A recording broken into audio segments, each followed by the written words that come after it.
Hello and welcome back to Pact of the GM, a collection of unlovable misfits who have all sworn their soul to me, the GM.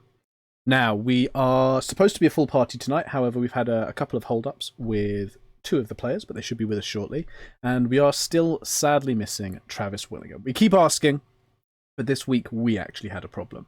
You see, the UK is currently suffering from something of a mini heatwave, which means it's over the 15 degrees or so. Awful, I know, but we have asked Travis not to come as we don't want to risk his health in this terrible weather. Still, we're hopeful that things cool off a little bit next week and that we can have Travis with us then. In the meantime, we're going to get started and carry on exactly where we left off, and to surmise where that is, Jake is taking us this week. Indeed. So last session was an absolutely incredible session. But it started off quite tame as we went up to the Occupy to speak with a guard because we were looking for someone called Orello Spine, and we believed that there would be some information regarding whether he arrived in New Haven, which is the place that we just arrived to, which is one of the islands in the archipelago. And when we went up there, we had a discussion with him. It seemed like the guard that was basically, well, the information that we got, that he was in a tussle. Tussle was someone, a gnome, in the tavern, in the local tavern in New Haven, and that the guard that was on duty and had witnessed and dealt with his sort of arrest and release was currently away. So we decided, you know what, we're going to go back to the tavern we'd gone to earlier, and we'd have a look. And as we got in there, we went inside and we found we went sort of looking around for a gnome, and we ended up finding this sort of like gnome who was like sort of big and burly, and like a female gnome that was just absolutely like decked out, super strong and everything. And we ended up sort of befriending her. Her name has eluded me at this minute, but we ended up sort of befriending her, and she told us that she had fought Orello, the person that we were looking for, the dwarf, and that he had basically caused some trouble for a friend of hers, which was this gnome that works upstairs in the sort of kind of brothel area. And I believe her name, we found out, was Destiny. Anyway, so we went up there, and well, actually, we didn't go all the way up there. It was just Geronimo that was sort of elected himself to go in and have a little look, seeing as she was another gnome. So he went up there and went inside and went and spoke to Destiny. And after speaking to Destiny, getting the situation, found out that she was in fact none other than Kazi Fizzlepot, a cousin of the Fizzlepot, aka Geronimo's relative of some sort. So it's a good thing nothing happened there, because that would have been very awkward. Anyway, so we got the information from her that in fact Orello had gone off west, I think, or sort of further on to a grove, and we found out the grove was nearby. And after discovering that information and kind of Geronimo offering Kazi a place on their ship rather than being in a brothel, obviously wanting to look after family, he sort of departed and told the others. And then we were immediately approached by a Kenku, and this Kenku was like, I run an orphanage, we've got missing children, can you come investigate by the grove? So anyway, we go out there, we go to the orphanage, figure out there's some really weird children there, try and interview them. They seem to be sort of like mind controlled, but eventually they get taken across to this pond, and at this pond they seem to sit there and pray and whatever, and until eventually there's sort of some sort of singing or mind control drags them away upstream to a different place. So anyway, luckily Brannon was able to snap out of this sort of like psychic sort of singing lullaby and guide the rest of us using his faithful owl to where the children had been led, which was some sort of like mire by some sort of felled tree, which had a lot of these sort of orangey sort of seeds that are around. Turns out this was some sort of place of power, because a harpy guardian, or what looked like a harpy guardian, appeared and started speaking to us and said that basically the children had been drawn into the swamp, turned into these sort of little seeds, and were being kept there as safety from the world. So obviously these are orphans, an orphanage. And this presented obviously a big moral problem when we basically decided that, well, basically when we found out that she also had Orello, and that she would only free either the children or Orello. And us knowing that Marleone previously had basically threatened that if we didn't go, come across our deal and sort the deal out that we made with her, that as a ghost, she would do worse things than age Durgus. So what we did is we argued for a little bit about the moral implications, until eventually everyone was like, you know what, it's better if we deal with Orello, put Marleone to rest, etc., etc. So anyway, we get Orello out, and through some sort of miracle work of charisma, Geronimo convinced him that they were part of the cult as well. Seems that he'd also signed up. he gave us information that the cult were meeting at the west part of the city, or had gone off elsewhere to perform a ritual. And as soon as we got that information out of him, Baron let Marleone kind of loose, and she, as a ghost, tore him up. Then eventually disappeared, and it was pretty brutal, to say the least. Eventually, obviously, we left and decided to head out of the forest at this stage and go back to the orphanage to let them know. And I think that's kind of where we left things off, as far as I remember. Yeah, that was pretty much a good play-by-play of all the kind of major events that occurred, and certainly we did leave off the last session with the return to the city kind of being our first event to jump back into. So what I will do is I will bring us to a nice piece or a nice map for the city, so we can just place ourselves in it nicely. Turn it up for the stream. There we go. Perfect. Okay, and the stream can then see who hasn't quite joined us yet. But we do jump straight back in where we left off, which was with returning to New Haven. So over the course of about a single day, this place wasn't too far to walk to, you managed to get back to the outskirts of New Haven by the beginning of nightfall. It's not quite got dark yet, but the sun is definitely beginning to vanish behind the horizon to the west. The sounds of business and industry are slowly fading away, and instead of the calls of sales and things like that you heard when you left in the morning, you instead have the voices of carousing and kind of raucous cheering, and people generally, with regards to directions of the crowd, seem to be leading themselves more towards the centre of the city, where more of the kind of care and services establishments have been set up. You yourselves are on the kind of the southern edge of the town, kind of roughly here-ish if I were to ping it for you, moving in past the great scrap metal yards of the ironmongers as you return to the town. And I believe you said your first port of call would be the actual orphanage itself? Yes, so we can warn them. Yeah. Okay, well, I'll throw some nice ambient music on, and we can begin with that. So the approach to the orphanage is along a route you quite clearly remember. As you get closer, you can hear the call of children and people playing in that yard area I mentioned to the side. A couple of small figures clambering up on the wooden kind of structures they use as play pits, and then falling off onto each other, you imagine, as you approach this heavy set of double wooden doors that leads into the orphanage itself.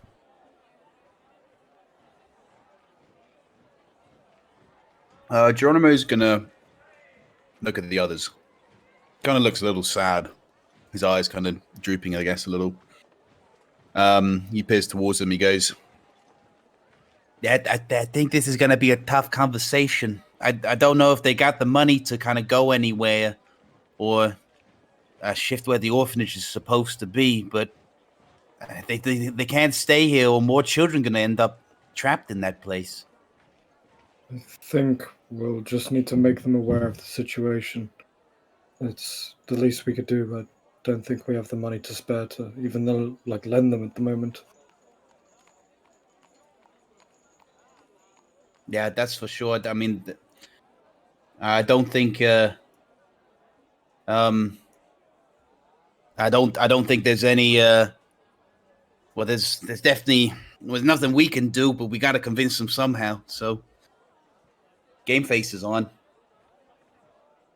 Well, after you seem to have somewhat a bit of a plan.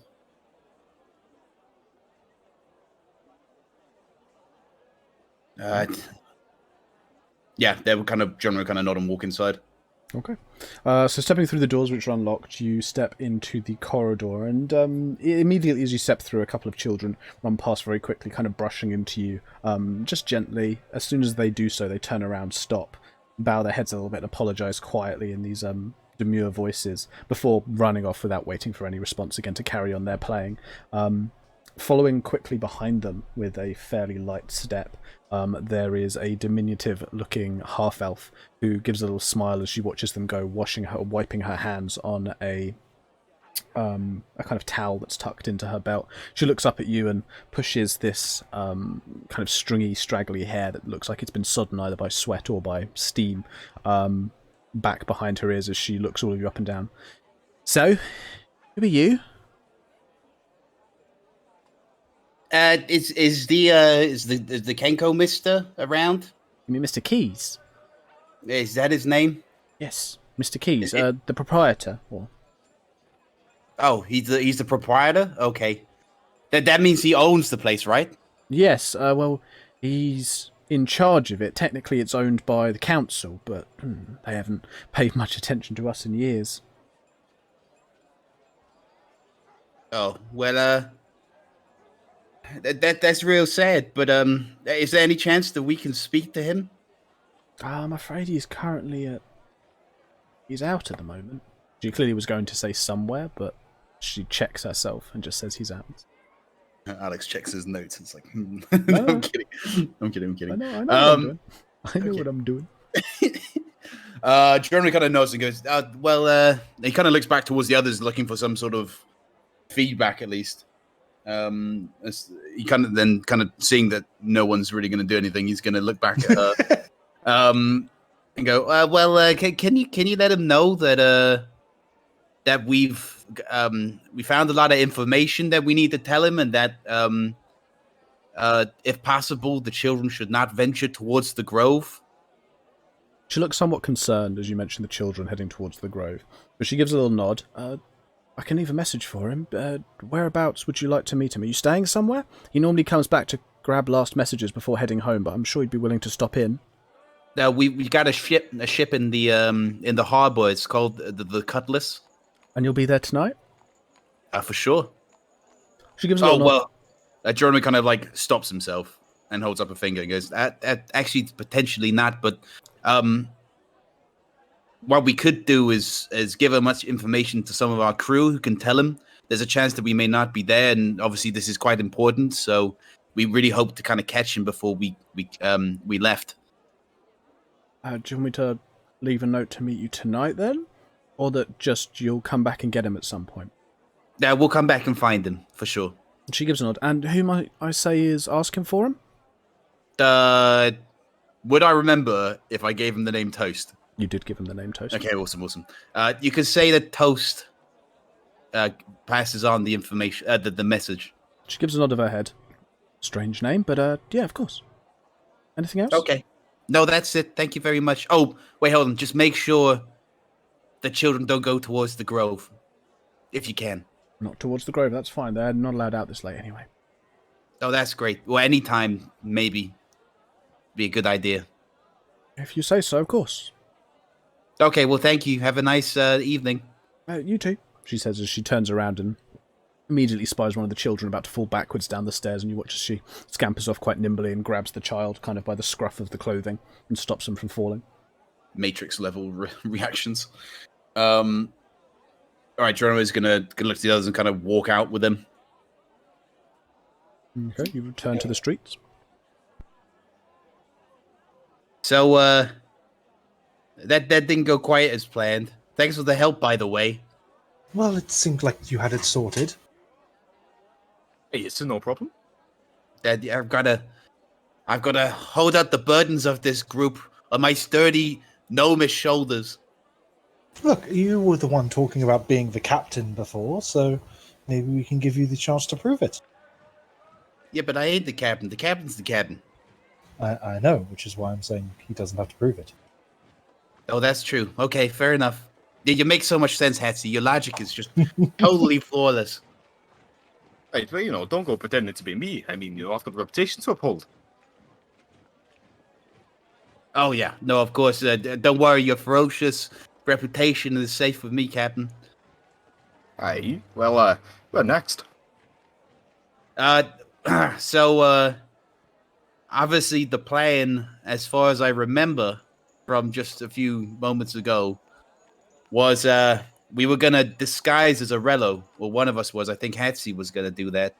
And we are going to go meet with the cult person in the Western Gate. Like Orello told us. Is the disguise going to work? I thought he could only make himself so big or so little. No, I'd look like a slightly taller Orello, but not completely impossible. I mean, can you change your height at all? No, I can. It's just, you can only fit with so little. Otherwise, when someone tries to pat me on the head, they'll be patting about a foot up from where my head actually starts. Aye, well, we don't really go patting each other's heads, but It there's a was an certain height example. to this thing. I mean, just how little can you make yourself? Well, about 5 foot, and I think Orello was about 4-ish. Well, either way, 5 foot dwarfs, I mean, we have some brutes among us, but that's pretty Yeah. intense. That's like a whole foot difference, though. That's quite noticeable, right? I mean, can't you just, do your magic on me? I couldn't really disguise you unless anyone... I mean, I could reduce myself and then disguise. That might work. Seems like a lot of magic, but, Aye, but isn't that 2 concentration spells? Wait, is it? Quickly checks. Adventurer, isn't that 2 concentration spell? No, disguise self is not a concentration. Oh, fuck. Well, there we So, go. 5 for my meta. Right, I need to get... Would reducing yourself not make you too small then? Well, if I reduced myself, I'd go to 3 foot, and then I can make myself a foot taller, which would be 4 foot, so it would be perfect. This is all very confusing. I think you may just have to try and get away with being a obscenely tall dwarf. How long can you remain reduced for, Hatsi? A minute, but I can also... Well, 2 minutes if I'm pushing it. Huh. And the disguise lasts for about 6 hours, I remember you saying, right? No, just 1. I 1 can do hour? it. Yeah, 1 hour. I can do it if I use all of my magic to hold it up for 6 hours, but then I wouldn't be able to reduce myself. Huh. So I 4 think if I do. You should just try and disguise yourself. Yeah, I don't think that's necessary. You can always top up the magic if you need to. Hmm. Just I say suppose I could make it look like I'm wearing heels. Oh, can you change your maybe you got some platform shoes. You found them you found them in the New Haven market and thought, "Hey, that was a cool new style for this new place." It might throw them off more than my height, so they might focus on that. That's true. I mean, I doubt the cult's from around here, so Fine, I'll look ridiculous, but that works. It's Orello getting the weird looks, not me. true. As long as it's pretty perfect and they don't got any detecting magic people, that should be fine. I definitely got a good enough look at him to be able to replicate, right? Yeah, 100%. Yeah, okay, cool. Okay, well, sounds like a plan. Let's see. The west part of the city. We didn't find out a time period, though.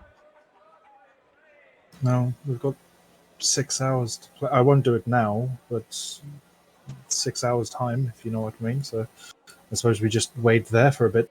Maybe if we go to the western part of the city and kind of take a look. Hang about. Yeah, we should be able to spot somebody. Maybe if we spread out a little. I mean, that's obviously quite a lot of ground, but I imagine it's probably going to be, I don't know, some sort of location, maybe the western edge. Would Geronimo remember did Orello say exactly where? He said by the western gate. By the west. Oh, yeah, okay, it was the western gate. Okay, never mind. Sorry, I said I've got western part on my notes, and I should say That's western all good. gate. Yeah, no, it was western gate specifically. Okay, yeah. Well, I guess we go to the western gate, and then just kind of keep an eye out for the cultist people, and then if there's people waiting around, you just walk up as Orello. Yeah, sounds good. If you guys keep an eye out, and then I'll pop out when I need. Yo, should we have some sort of signal if we see somebody? Like, I don't know, like a bird sound or... How good at you at making bird sounds? Huh. It's a very good question. Let me just check my features. Oh, I know. What about a flashing light that I can kind of turn on and off, kind of like some sort of code? Like I make the stone light up, and then I kind of put my hand over it, and then off and on. Kind of flashes like that. Doesn't that seem like it'd be more suspicious? Couldn't you just shout something that you would hear in a town? Like, I don't know, ow, my foot? Oh, like, ow, my foot? Like that? Then okay. If someone gives you a weird look, you'll just go, oh, I stubbed my toe. Yeah. Okay, well, how about this one? Make it a bit longer just in case. I'll go, ow, my foot. Hey, I'm walking here, kind of thing. Like that? That sounds perfect. Okay. Come back to the most cursed shit. I fucking hate it so much. All right. To catch me up, what's the plan? Are we transforming Geronimo? No. So basically, Brandon is going to disguise self, but only when we figured out, like, when the cultists have arrived at the Western Gate, because we didn't ask Orello what time they were going to get there at. Just so we know, I have no clue what any of that means, but I'll go with it and I'll pick it up. Oh, were you not there last session? No, I wasn't. I was in Wales. He was in a magical fantasy world known as Wales. Okay.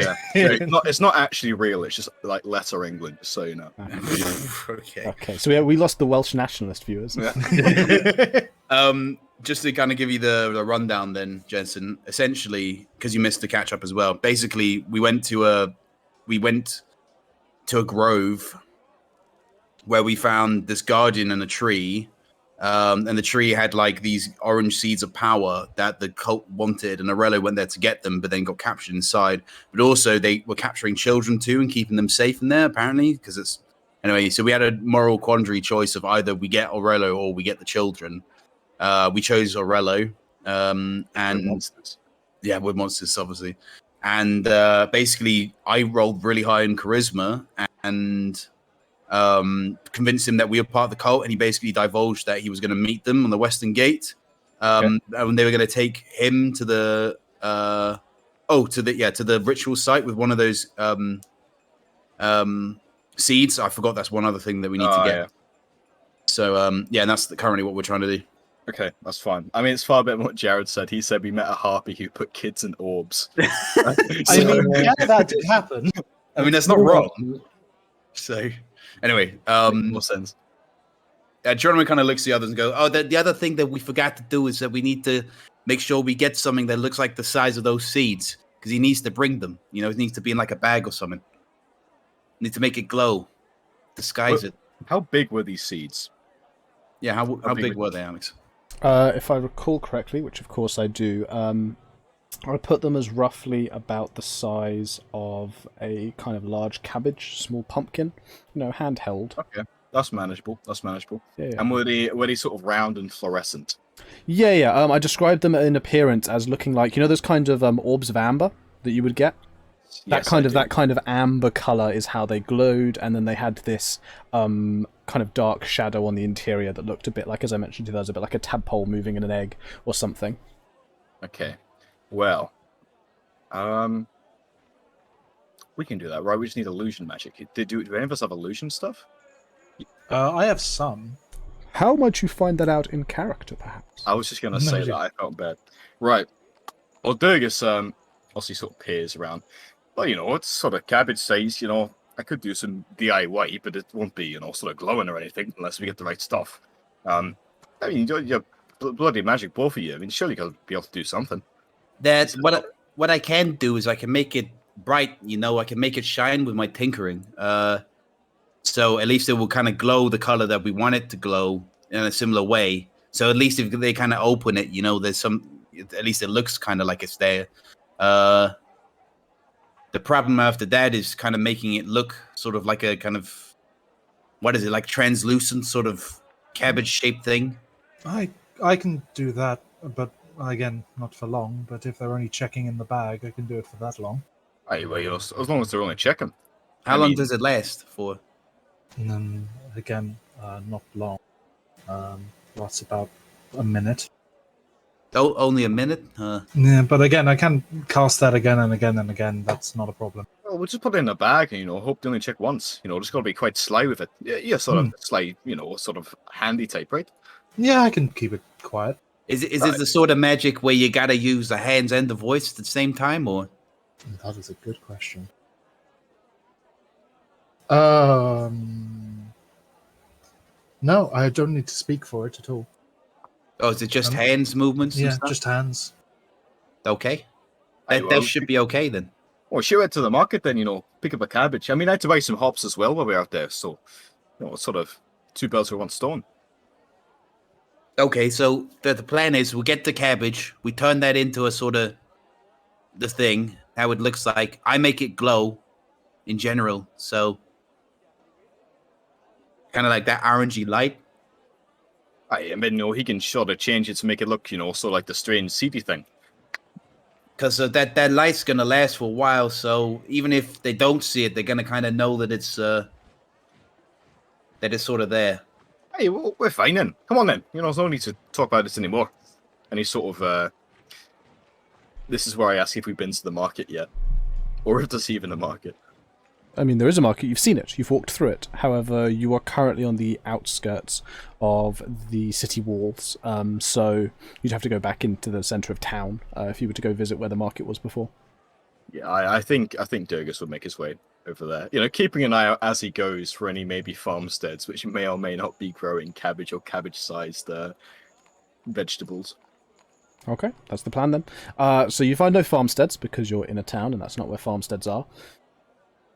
But making your way in, you begin to join up with the much larger crowds as they all slowly traverse their way into the centre of town, sticking to the main thoroughfares, as you don't need to cut off onto any side alleys. You make good time until you reach the kind of central plaza down near the docks. The smell of the fresh salty air washing in and providing some coolness to the kind of cramped and fetid atmosphere of lots of people crowding around. In particular, many of them appear to be making beelines towards the Salt on the Breeze, and by this point, with the sun probably now having set, with lanterns and torches put out, you can see that almost all of the tables now are entirely filled with happy patrons who have already got a hell of a buzz on. The plaza itself, where the market was, unfortunately appears to have packed up. You can definitely see a lot of the stalls and boxes where people once had their shops. But unfortunately, it seems that at this time of the day / night, their business is over. You may have to come back in the following morning, especially if you want kind of green grocer goods and the sort.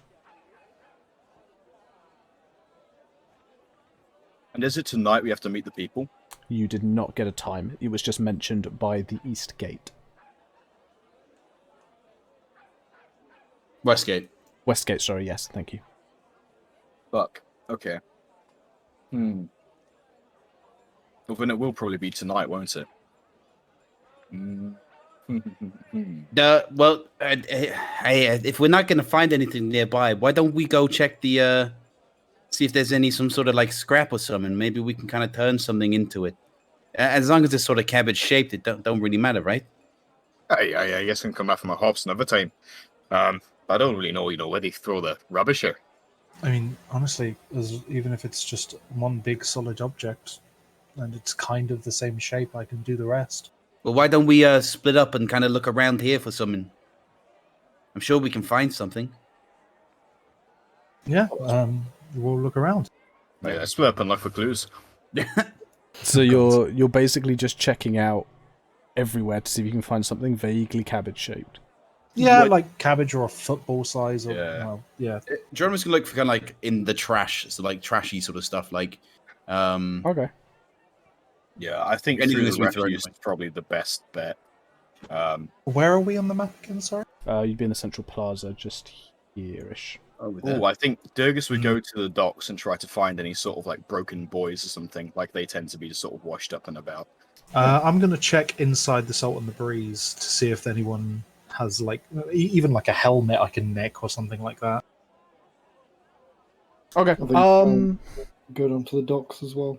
Honestly, given how wide you're sweeping and given essentially the level of mundanity that the item you're looking for, I won't need any checks here. You can all find something vaguely the right shape and size. There are definitely old broken boys stuff down by the docks. Searching through the refuse and rubbish, Geronimo, you can find a number of like baskets that have holes in and things that essentially are in a state where someone's just not bothered to repair it, that again are about the right side, made of wicker.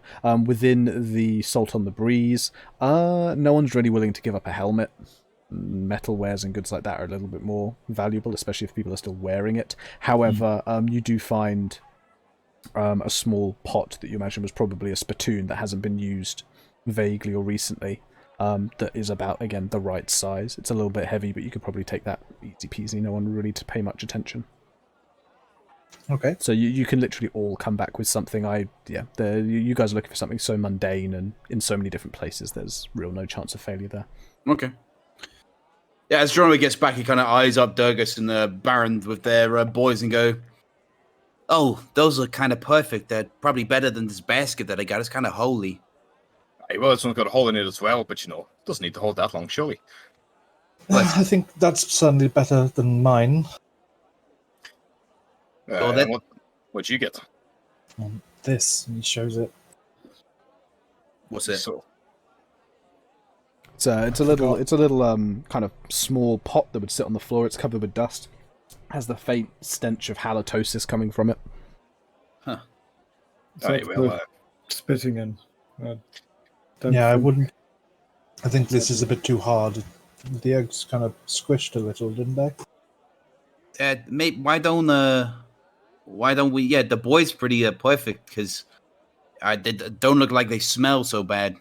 Maybe they get a whiff if it's in your bag, Kind of, there's only so much we can do to cover it. Alright, well, it's a little salty, but we can just pour some water or something over it. And he sort of reaches down and pulls forward his water skin and quite idly just sort of pours the water over to, try and wash off what sort of crusted salt and stuff there was, before sort of handing his over towards, I think it was Geronimo first. Yeah, Geronimo's going to take it, and bringing out his sort of tinker tools, he's going to hit it and cast some magic, as he's going to use magical tinkering to make it glow. And he's going to try and do it with, I don't know if I can specify the kind of light. Post the feature for me. Obviously, no, you can do this because you've done it with the rocks before, haven't you? So Yes. The show object sheds. Give it one of the following magical properties of your choice. The object sheds bright light in a 5 foot radius and dim light for an additional 5 foot. There's no specific mention of you being able to play with the light. I'm just checking some of the other effects. You do only get one.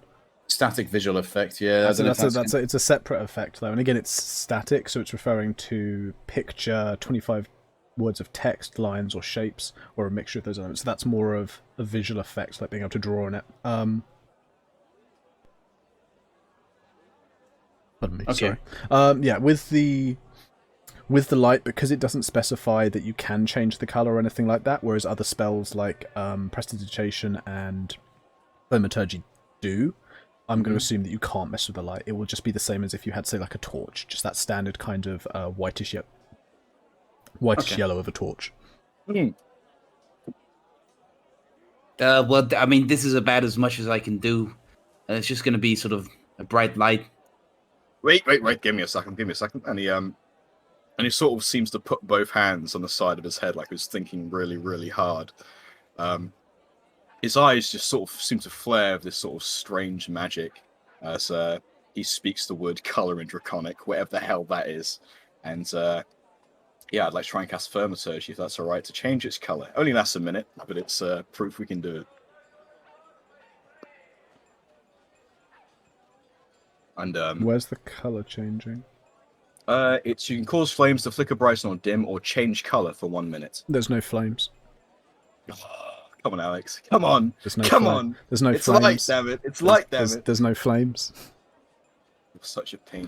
It's the flame of your eyes. The flame of your eyes. It's the flame of hope in your soul as I douse it. No, this is definitely more a prestidigitation, as that one is about magical effects and lights and stuff like that. Does anyone have it? Or if you just have the spell light. Nope. Yeah, I You do not? have that. Brandon, You do? you're a wizard. This is your thing. Yeah, look, I took my Mage Hand, Minor Illusion, and Firebolt, so I don't have it. Next level, maybe. I'm so fucking upset. Well, Durgus obviously he tries to do this and then just nothing happens, and he sort of reaches and sort of strokes the scruff of his beard. Right, well, I thought that'd work. Yeah, I'm not gonna lie, like this sort of dragon power is quite neat, but apparently they don't help with light stuff. As you do say that, the rest of you would notice that around you, the lights of all of the torches would have become a much deeper amber. I mean, it kind of did something. Affects everything within 30 feet. You know, they were sort of orangey before. Yeah, I mean, that was really impressive, Captain. You're really good at the changing torches. No, it wasn't impressive. You know, don't bloody patronize me. Look, that's well, you know, a light's light. You know, it doesn't have to be this orange, surely.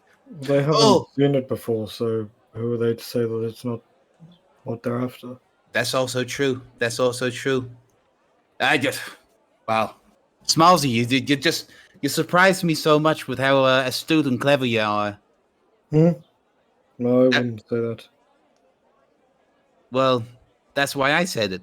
So, and Geronimo's going to walk over to him and pat him on the side of his arm. Thank you, I think. And then he's going to give him a thumbs up. Yeah, Baron will kind of return the gesture with a thumbs up, but likely not as nearly as a enthusiastic smirk that Geronimo will probably be holding. Yeah, that's 100% what he has right now. Turning back to the others, he goes, okay, so we got the light on, and now we just got to find the peeps. The people. Aye, well, you said the West Gate, right? Yeah, so we should head over there right now. Aye, well, you know, only, you know, the Orello bloke should be approaching. The rest of us, you know, so should have skulk into a corner. So when we get close, you know, you do your magic stuff, and, well, I guess we just sort of follow in the shadows. Yeah, that sounds like a plan. Oh, come on then. Yep, oh, and do we have a sack, by the way, before we set out, you know, for this seed? What, I assume Hetsy's going to use his own sack. I mean, I does he don't have one? really have what I have a backpack, but I'll have to empty everything else out. Well, we can hold on to it for you. Okay. Oh, no. Yeah, I just asked because I was going to offer my own. And he sort of takes out... that would be preferable. And he'd sort of take out his pouch. I don't know how big a pouch is, but... A pouch, assume it's think like queen purse, so you probably wouldn't fit the thing that he's holding. Yeah, not with a pouch. Sack would work. I don't even know if the sack... I've never seen a sack in all my D&D days. I'm going to just head into the pub again and see if they have like an old sack from grain or something I can buy. Okay, so wandering around, you approach the kitchen staff. They appear to have a number of bags and sacks and stuff, and as you just inquire about a sack, one of them throws out a very dirty-looking Hessian sack. It's all grimy and muddy and smells faintly of fetid, rancid food, but you are thrown a very dirty, outdated Hessian sack. Do you have anything slightly newer? No. Just no? Very well. It's where the new food is. You get the old one. Fair enough. Saves he'll us take throwing that. out. Yeah, and with that taken, you now have a very nasty little sack. I mean, it's a sack. We're not really using it for much. I don't think Orello was really the cleanly guy, so I'm sure they won't be that offended. You know, maybe it's a sack enthusiast. You know, got to think these things through, but... or it might cover up the smell of whatever we put in there. That's also true. Boys, you know, not that smelly. I mean, you know, I've been a good scrub, and he goes sort of give it a sniff, and clearly there's still some sort of rancidy seeness to it, which he quickly pulls away from. Right, no, you just don't get a close sniff, and we'll be fine. To be honest, Hetsy, if they ask you about the smell, you can always tell them where you got it from, which was basically a bog. That's also true. It was very swampy there, so... Right, you know, we talked about this already, you know, they could be waiting by the gate, so let's just, and he sort of raises both hands and sort of pushes in the general direction of the west. You know, let's, make haste. Okay. Fantastic. So you guys are just making for the western gate, correct? Yeah, but I think when we approach the western gate, Geronimo and the others are going to try and like maybe hide around it, see if they can see what it is, and let Brandon do his thing. Yeah. Okay. Okay, absolutely perfect. Approaching the western gate, then, you guys again stick to one of the main kind of thoroughfares and veins that runs through the heart of the town, this time leading outwards. As you approach the western gate, you begin to find that at first the crowd's thin, and then get much thicker again, as it seems you're returning to another kind of point of real social gathering amongst, especially it seems, the different classes of the city.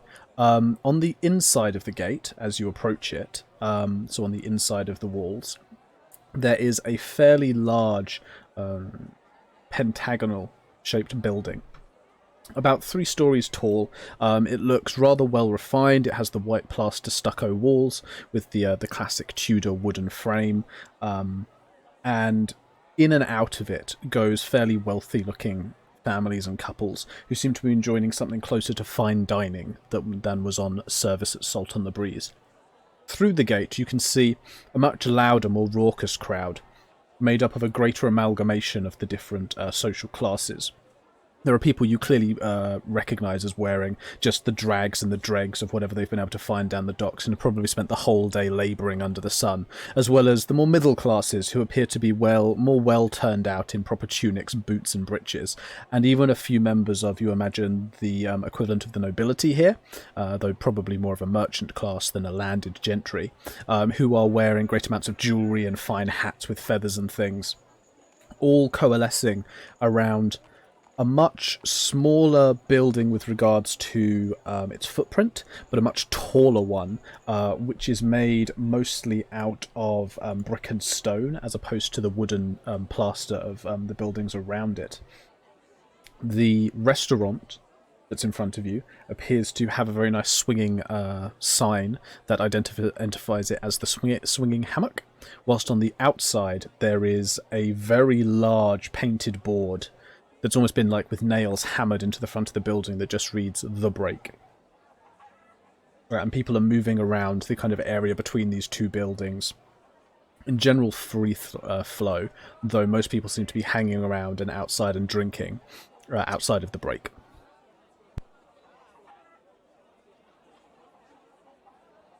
Okay. Well, I think obviously approaching this sort of general area, Durgus would sort of hang back a little bit, sort of raising a hand to gesture for the rest to stop as well. Right, well, and he's quite busy, surprisingly. I thought, there'd be maybe in some kind of quiet place. But, I mean, he sort of squints, looking through the crowd. For anyone who seems to sort of be specifically loitering, wearing those, was it green, the cultist robes?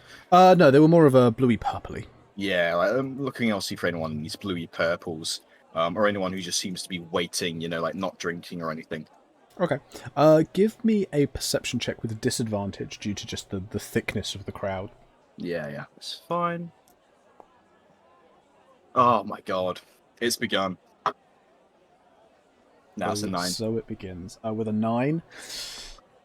Not very good. I mean, your eyes are good, and certainly looking around, you can pick out a few odd characters who perhaps later down the line you'll think, maybe let's not go near them in case we don't want to get bottled or something. However, individuals wearing the heavy robes that you have seen multiple times now before, you don't spot any of them. In fact, actually, you think they probably stand out quite clearly if they were.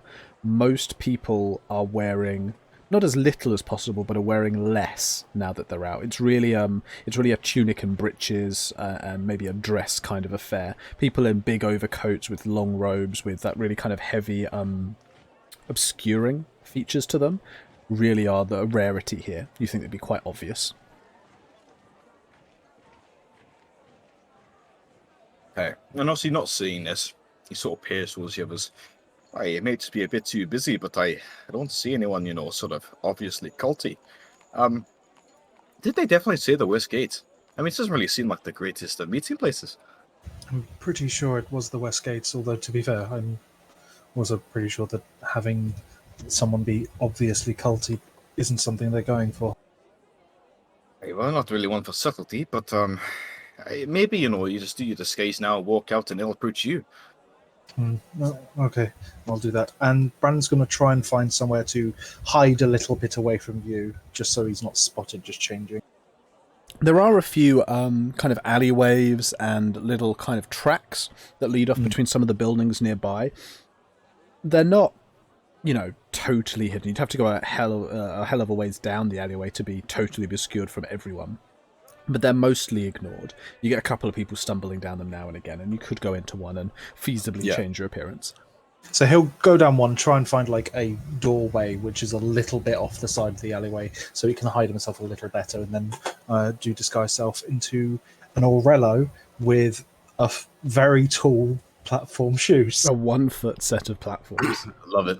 Not quite a foot, but maybe his head. Oh wait, he's bald, isn't he? He is bald.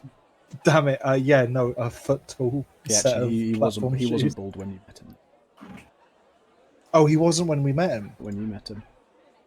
Okay, in that case, yeah, obviously not bald, and maybe his hair's just a little taller to make up, so he doesn't look quite as In his giant lanky. Slightly stretched. In his giant platform shoes. It is. It's one of those pictures you put on a Google Doc and then you just stretch it upwards rather than doing it. Just do like a big duster coat. That's probably easier, right? That sort of like hides the height. Sure. So give me a stealth check really quickly for trying to hide within that kind of alcove to make sure you're definitely not seen. Very good. Ooh, good Do stuff. we all roll? No, this is just Branham. Because he's the one who's actually changing. You guys are kind of just lingering in a crowd. Not 20. 27. Yeah, absolutely. 27.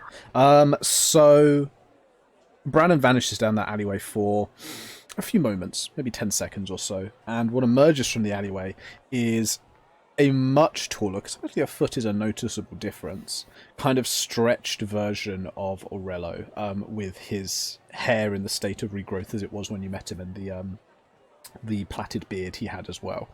Definitely looks-wise, it's a pretty close resemblance. There's a couple of bits here and there where you're like, maybe it could have done it with maybe a little bit longer spent with him, might have helped, but really it's a good impression. The real issue is kind of the fact he is a foot taller than he was, and you've made up with this with puffier hair and big shoes. You do look a bit like a freak, but yeah, I'm sure these culty blokes don't mind. Yeah, I don't think we can hear what you're saying. Fuck, give me a second. What do you wasn't- mean? that Oh my wasn't- god, that was That Oh, was there that we go. was yeah. That That was wasn't not you. me. That was not wasn't me. you. That wasn't you. That was the man who unplugged and replugged himself back in. Yeah, that was it. I apologize for that. I think you look a bit like a freak, but I'm sure these culty blokes don't mind. That's probably their demographic. Wait, what did Orello sound like again, Alex? What did he sound like? Did we ever hear him speak? Yeah, we did. You interviewed Yeah, him. of course we did. Oh yeah, of course we did. Yeah, what did he sound like, bro? I can't remember. Oh no. Can I remember exactly how he sounded like? You can, but can you do an impression of it?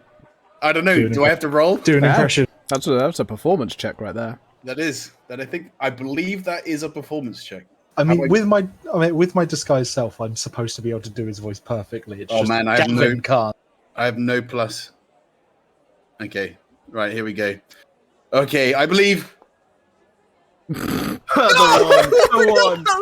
one. I will let you do whatever voice for Orello Spine you like. Okay, awesome. Oh yeah, no, I'm pretty sure he sounded like, "Hey, it's me, Orello."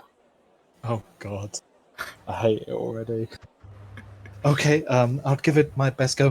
Hey, it's me, Orello. Yeah, Sound like, Perfect. that pretty Perfect. much sounds like him. Yeah. you sound like you're heavily constipated, but I don't think he has a very good diet anyway. Look, mate, I just died, so I'm allowed to. You can't tell him that. Get suspicious. Hearing Gavin do another voice is so great. Right. Well, just wandering out. Hopefully you don't have to speak to him. Yeah, maybe you just do some grunting or something. Yeah, do some grunting. Just show him the Grunting? stuff in the bag. Yeah, like I've got the idea. And Brandon's going to start walking towards the center. I would also highlight that I don't believe disguise self affects your voice at all. Does it not? No. Oh shit! I thought It's literally just your impression of him. Oh, So that's God. what you've got to go off of. Sorry, so you're just wandering out into the whatevers, yeah? Yeah. Okay. Your version of Orello's spine wanders out into the crowd of people, immediately becoming jostled and kind of pushed around. No one is doing this on purpose, it's just kind of being a part of this large crowd as they mill around outside the break. What are the rest of you up to as Orello goes to mingle? I think we're going to look. Geronimo's definitely going to now spend the time looking around for people that he imagined, like, the cultist sort of look, like people approaching Orello as well. People who kind of seem to notice him and sort of pay really close attention. He's going to look out for that. Okay. Yeah, so I think Durgus would be doing the same. Like maybe ease out a little bit to get a better look. But yeah, he'd be looking towards those who seem to be, giving Orello the eye. Okay. You can both give me perception checks at normal. You don't get disadvantage this because you're mainly focusing on Orello and the people around him, and that's specific enough. The crowd isn't.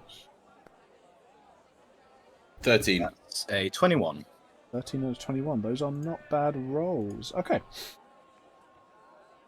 Orello, quotation marks, as you begin to make your way around through the crowd, you notice that most people really don't give you a second glance. And indeed, those of you on the periphery looking in to see if anyone takes any special notice of him, you notice the same.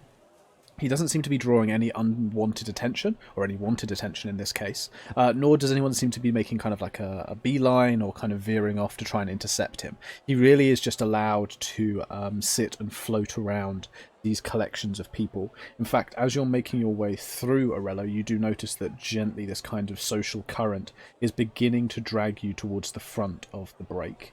Just in general, seeing if that kind of is somewhere you maybe want to go. You're not being carried inexorably, you could quite easily walk away from this, but just generally staying in the social current seems to be taking you more towards into the building.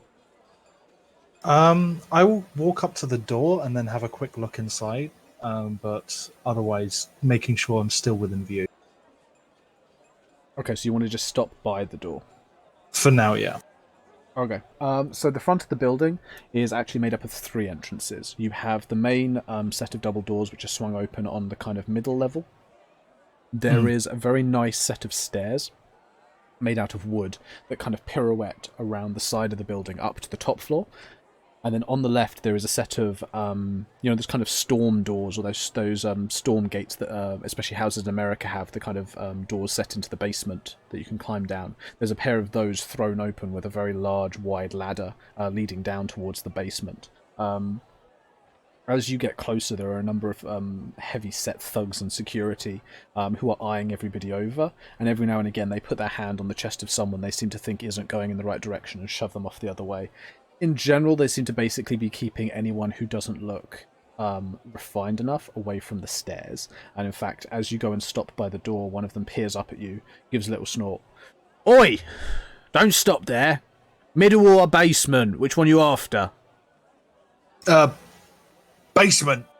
It just gestures towards the storm doors and the ladder leading down, which people slow down to clamber on. But even now and again, you hear this kind of like cry and then a fall and a yelp as someone falls the few feet down onto the stone below.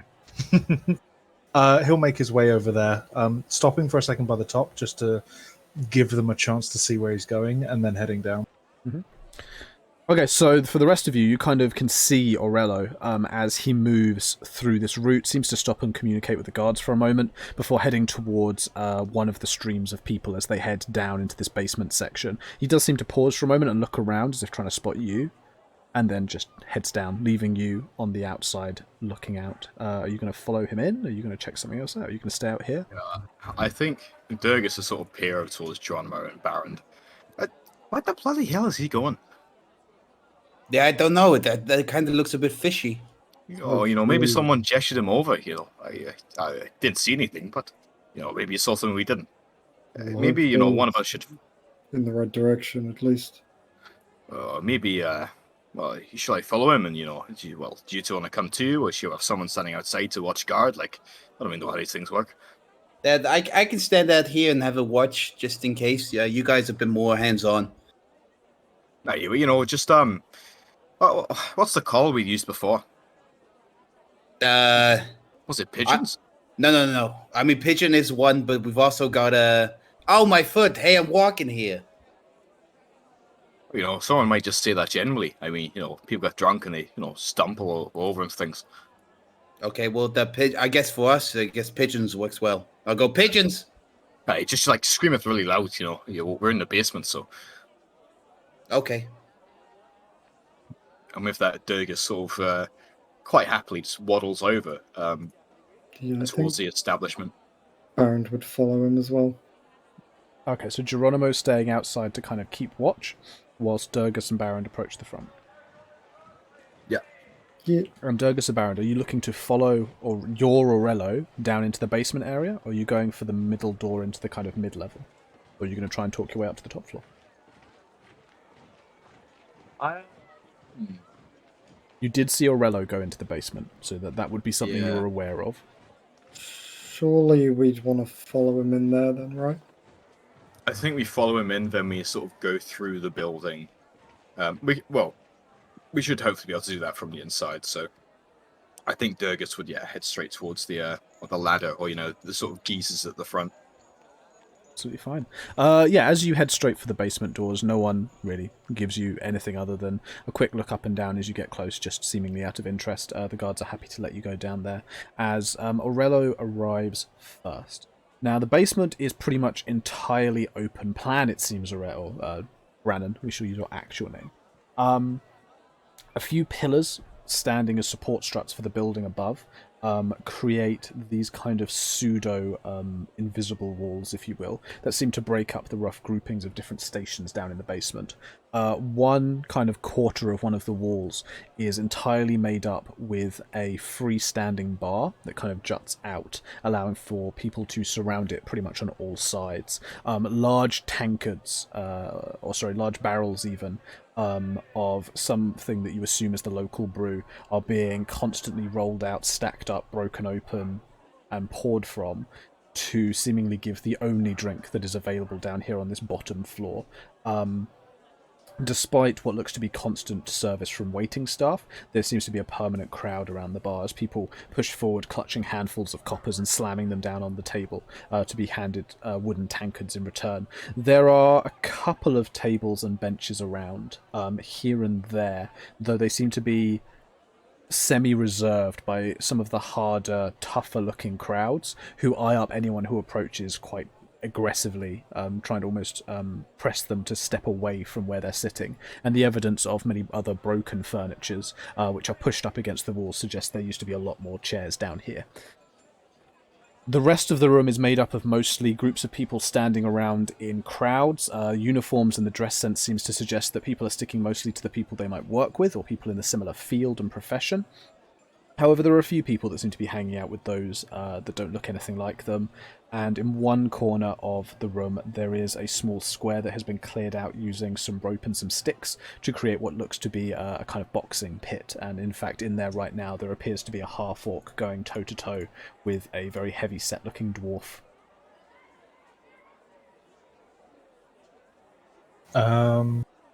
I think Brandon's just going to head up to the bar for now and kind of looking towards where that heavy-set dwarf is, see if anyone starts going in and out. But otherwise, he's more waiting for someone to come to him. The dwarf is fighting, not at the bar. No, he's just looking, not going up to it. Oh, okay. That's fine. So you approach the area where the boxing is happening. You watch as the punches are thrown fairly assuredly by each of the fighters. They seem to be sizing themselves up still. There's a couple of what look to be very sensitive looking beginnings of bruises coming up. They've probably exchanged a few blows, but they still seem to be dancing with a lot of energy, so it seems to be the beginning of the fight as you find a little spot to stand in and just park yourself. Meanwhile, Baron, you and Durgus follow down not too long afterwards, entering into this large basement space and seeing pretty much everything I've just described. Yeah, I think Baron would turn to Durgus. I think we should just maybe try and grab a table. Being next to him, if they recognize us, well, that's going to blow his cover. Hey, well, they'll be looking quite mean, some of those table folk. I don't really want to start a fight, I mean, I'm totally all for it, but, we're trying to be sneaky and stealthy and all that. Well, I see him over there, and he sort of gestures over towards where the long Orello is. But, I don't really see much else. I think we just need to give it time more than anything. Well, how about we loiter, just wait around. If anything happens, we'll interfere, and if not, well, I guess we'll probably just head upstairs. I mean, we're sort of relying on him. Sounds like a plan. Okay. As you guys settle in to loiter and stake out, I think now then would be a good time to take our first break, as we've been playing for literally about an hour now. Okay. So Awesome. we shall take our first break, go have drinks and snacks and PPs and whatnot, and we shall jump back, hopefully within the next 10 minutes, to carry on with the stakeout. Okay? Awesome. Cool. Talk again in a few minutes.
Welcome back, everybody. While I quickly throw everything back on the page, we return to our party in the break, currently enjoying some hospitality, while they wait to see if their version of Orello Spine is going to be approached by any cultists, or at least ne'er-do-wells who might try and... who knows what they might try and do. We jump right back in then, with the scene set as it was before. We have Durgus and Barrand as themselves, currently standing around kind of in the general middle and mix of people in the basement of the break, this large open plan space underneath the building that is taken up by a very, very busy bar with one drink for sale, a couple of tables that have been pretty much taken over by the scariest, nastiest looking gangs, the evidence of many tables from before having been broken and pushed to the side, and a fighting kind of ring where Brannon, disguised as Orello, has sort of meandered over to. He isn't, as I remember correctly, he isn't like actively taking an interest in the fight, but you are just nearby, kind of keeping an eye out to see who might approach you. Yeah, at the moment he's just kind of idling about, hoping someone comes to him, but it's seeming less and less likely. Yeah, and Geronimo, meanwhile, is standing outside of the building, kind of at the periphery of the large area courtyard section in front of the break, just seeing if anything happens outside of there. Maybe there's a gang that tries to come in afterwards, who knows. But we jump back into the basement, where the group are currently standing around. And due to how busy it is, it's kind of difficult at times to time to keep an eye on each other.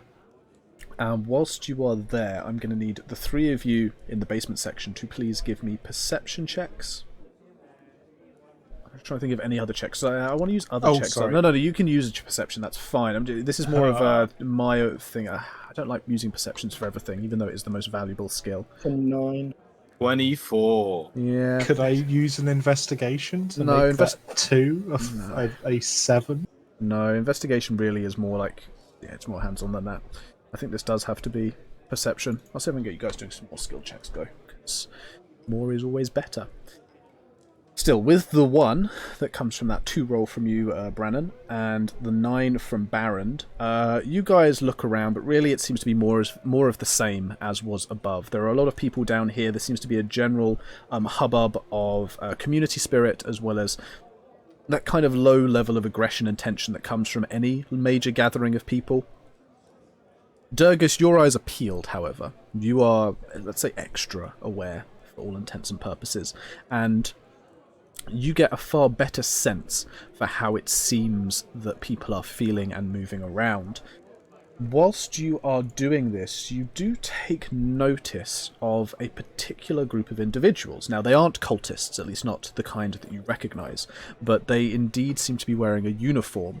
There is a small group of 4 people, not in the corner, not to be so cliche, but over off to one side, at least trying to stay out of the general hubbub. Their uniforms appear to be a fairly tight set of matching... kind of jacket and trouser combo, made out of mostly what appears to be fairly light black and white cottons. On the shoulder there is a small kind of insignia emblazoned that appears to look like... it looks like perhaps a snake or something like that, or some kind of serpent creature. And they're currently huddled around having a quiet but very assertive conversation. They're clearly very invested in what they're talking about. The business is clearly quite serious, as their hands are moving and they're gesticulating, but they're definitely trying to talk quietly and without disturbing the people around them. So you have people in a certain uniform with a snake insignia doing quite gesticulated hand gestures. Yeah. Do they happen to have greased hair? They happen to not have greased hair. Tunnel snakes do not rule. Fuck's sake. I'm very excited for a second. I apologise.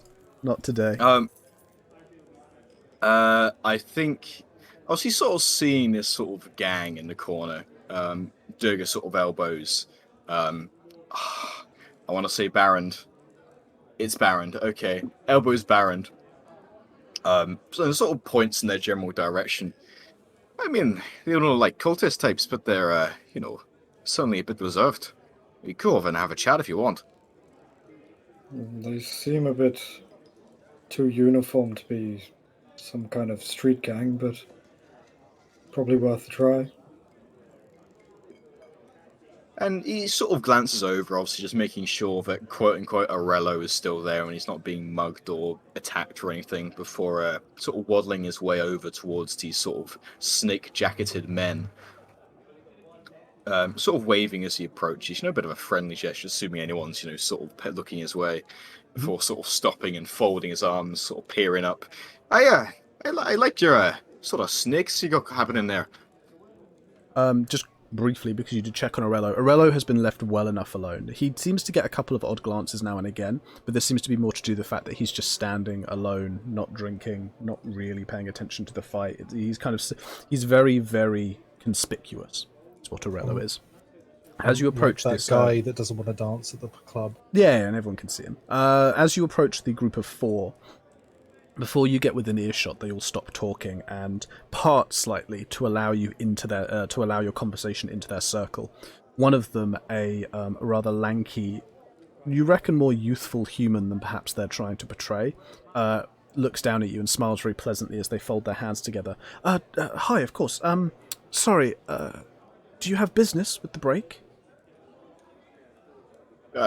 Not business, no, more sort of small talk. I mean, I ain't really seen, that kind of thing before. He sort of gestures up, towards the uniformy insignia. Why, are you some sort of staff? Yes, we actually work here. However, Lady T prefers that we don't generally come down here in the uniforms, given he kind of points around at some of the mess and the dirt and stuff. These can be hell to clean, but the rest of the staff can deal with you, but we mainly serve the middle and upper floor. What exactly happens on the upper floor? I mean, we could come to the, the lower and the middle, well, that's common riffraff, but is that sort of the more VIP guests? Are you not locals? No. Not a problem, I can explain. The Break is a club, where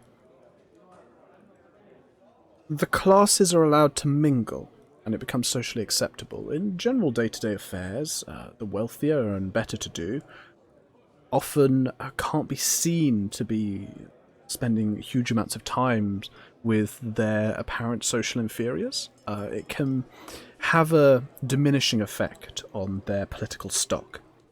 The Break acts as a sort of sledgehammer, if you will, to those barriers. It was always designed with the intention of allowing business and community to develop across those social lines. We really wanted to make it accessible for people who perhaps don't have as much now to try and build those relationships that would allow them to gain more in the future.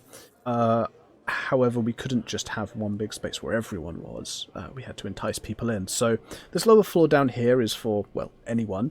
The middle floor is where we try to keep things a little bit neater, a little bit tidier, make it more approachable for those with more wealth. However, it's still somewhere accessible to everyone else. And the upper floor is where certain groups are allowed to retire to if they find that the social trials are a little bit wearing. Is that a polite way of saying posh twats getting bored of the common folk? One of the individuals in the group manages to stifle a smirk, though quite obviously. The others keep a very stony, straight, working face, but there is a slight, faint, just nod. Yeah, and Durga sort of smiles towards that. Well, I must admit it's a bit of a noble cause, even if I imagine, well, they sort of try to keep it between themselves. Still, I must say it's a bit of a unique uniform thing. I mean, where I'm from, they usually just have, sort of aprons or something if you're serving. There is an expectation with some of our more illustrious clientele that we present a certain image. As I said, they didn't really come down here, so we don't find it's necessary. But certainly upstairs and the floor above that, there is an expectation of quality, and I suppose perhaps it's nice for those who don't normally get to experience such wealth, such custom, to be able to wallow in it, even for an hour or two. This Lady T, I think, is that sort of snake her symbol? Yes, it's the icon she took when she joined the council. I take it she's some sort of a noble Ceres type. Lady Tiflos, she is a merchant at heart, though she hasn't been involved in major shipping for a number of years. She arrived... She's sure how long ago? He shakes his head slightly. Nonetheless, when I took up service, she had given up shipping, intercity shipping, mainly dealing with local contracts, resolving disputes between the nobility, maybe taking up a more legalese position, if you will. And this is one of her ventures that has proved immensely profitable and very useful. Hey, and is she in the building right now, perchance? She is, actually. I believe she has a few meetings in the floor above. She tends to spend most nights here if she can help it. It's awfully nice of her. Hey, maybe we'll see if we can, catch her, have a chat or something. Yeah, you boys seem nice. Keep on. There's a faint nod, and they go back to a quiet, approving of the praise, but not willing to go back to their discussion whilst you are still standing around. Yeah, and I think Durgus sort of quite content with these aren't sort of the rough and tumble gang type. Sort of turn towards Barons, give him a chance to say anything if need be. Do you think she would know of Argo? And he sort of leans in a little bit of this. Say, well, from what we've learned, people in power, the headsman, the lady, the cult draws from all. She's got a meeting, or so they say. Maybe she's waiting for Mr. And he sort of elbows over towards Orello's direction. Well, we could try and make him aware, but surely if she was after him, some of her lackeys would go and collect him. Aye, perhaps, but all these things, you can't really be too abrasive about it. What do you suggest we do then? I see we go over to Mr. Orello, give him this info, and, well, just stay a little back as we follow him. Yeah, Baron will kind of nod to that, beginning to make his way over to Orello/Brannon. Yeah, and Oh, go on, sorry. yeah, and I think Durgus would stay back and just keep an eye out for people who seem to be watching Baron approach Orello. Gotta be careful with this. Okay. So, you can give me a perception check, and given the number you've done already, you can give it with advantage. Sexy. Baron, feel free to approach Orello. No one certainly stops you. 26. Whilst they were doing that, this fight that's going on, is there quite a lot of noise and it's kind of hard to hear people talk, that kind of thing? Or is it Yeah, definitely. There's it's not like total and constant. The fight is still quite a slow one. The fighters are clearly trying to wear each other out. It's actually quite a technically skilled fight, especially given the atmosphere and the environment you're standing in. And the crowd clearly has a favourite, which is the half-orc. And as hits and blows are landed, there is definitely a cheer that goes up and down. But there is still moments of quietness where people are kind of waiting tensely to see what happens next. So, intermittent. During the time that that Durgus was talking to that group, could Brannon have waited for when one of those, amid those bursts of noise came out on the hit, to quickly and quietly cast Detect Magic?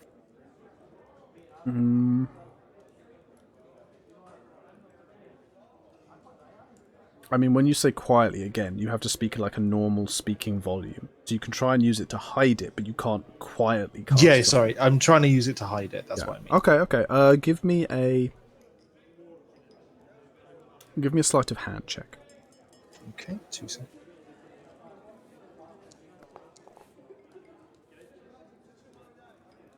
$22. Okay.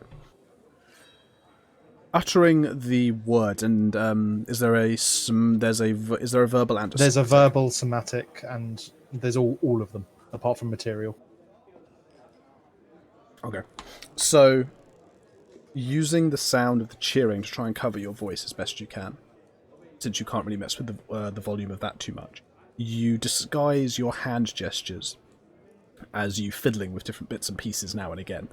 You think it's pretty effective, at least with the hand gestures, though with the noise you can't be so certain, only because for you were, the sound was blown out, but for others nearby, it's difficult to tell.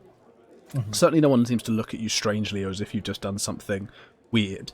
And as the magic detection sets in, you do notice that around the kind of wooden frame of a door that leads to some stairs, probably heading up to the next floor, there does appear to be some magic there. Now I need to double check what school of magic this is, because I'm really bad with the D&D schools of magic.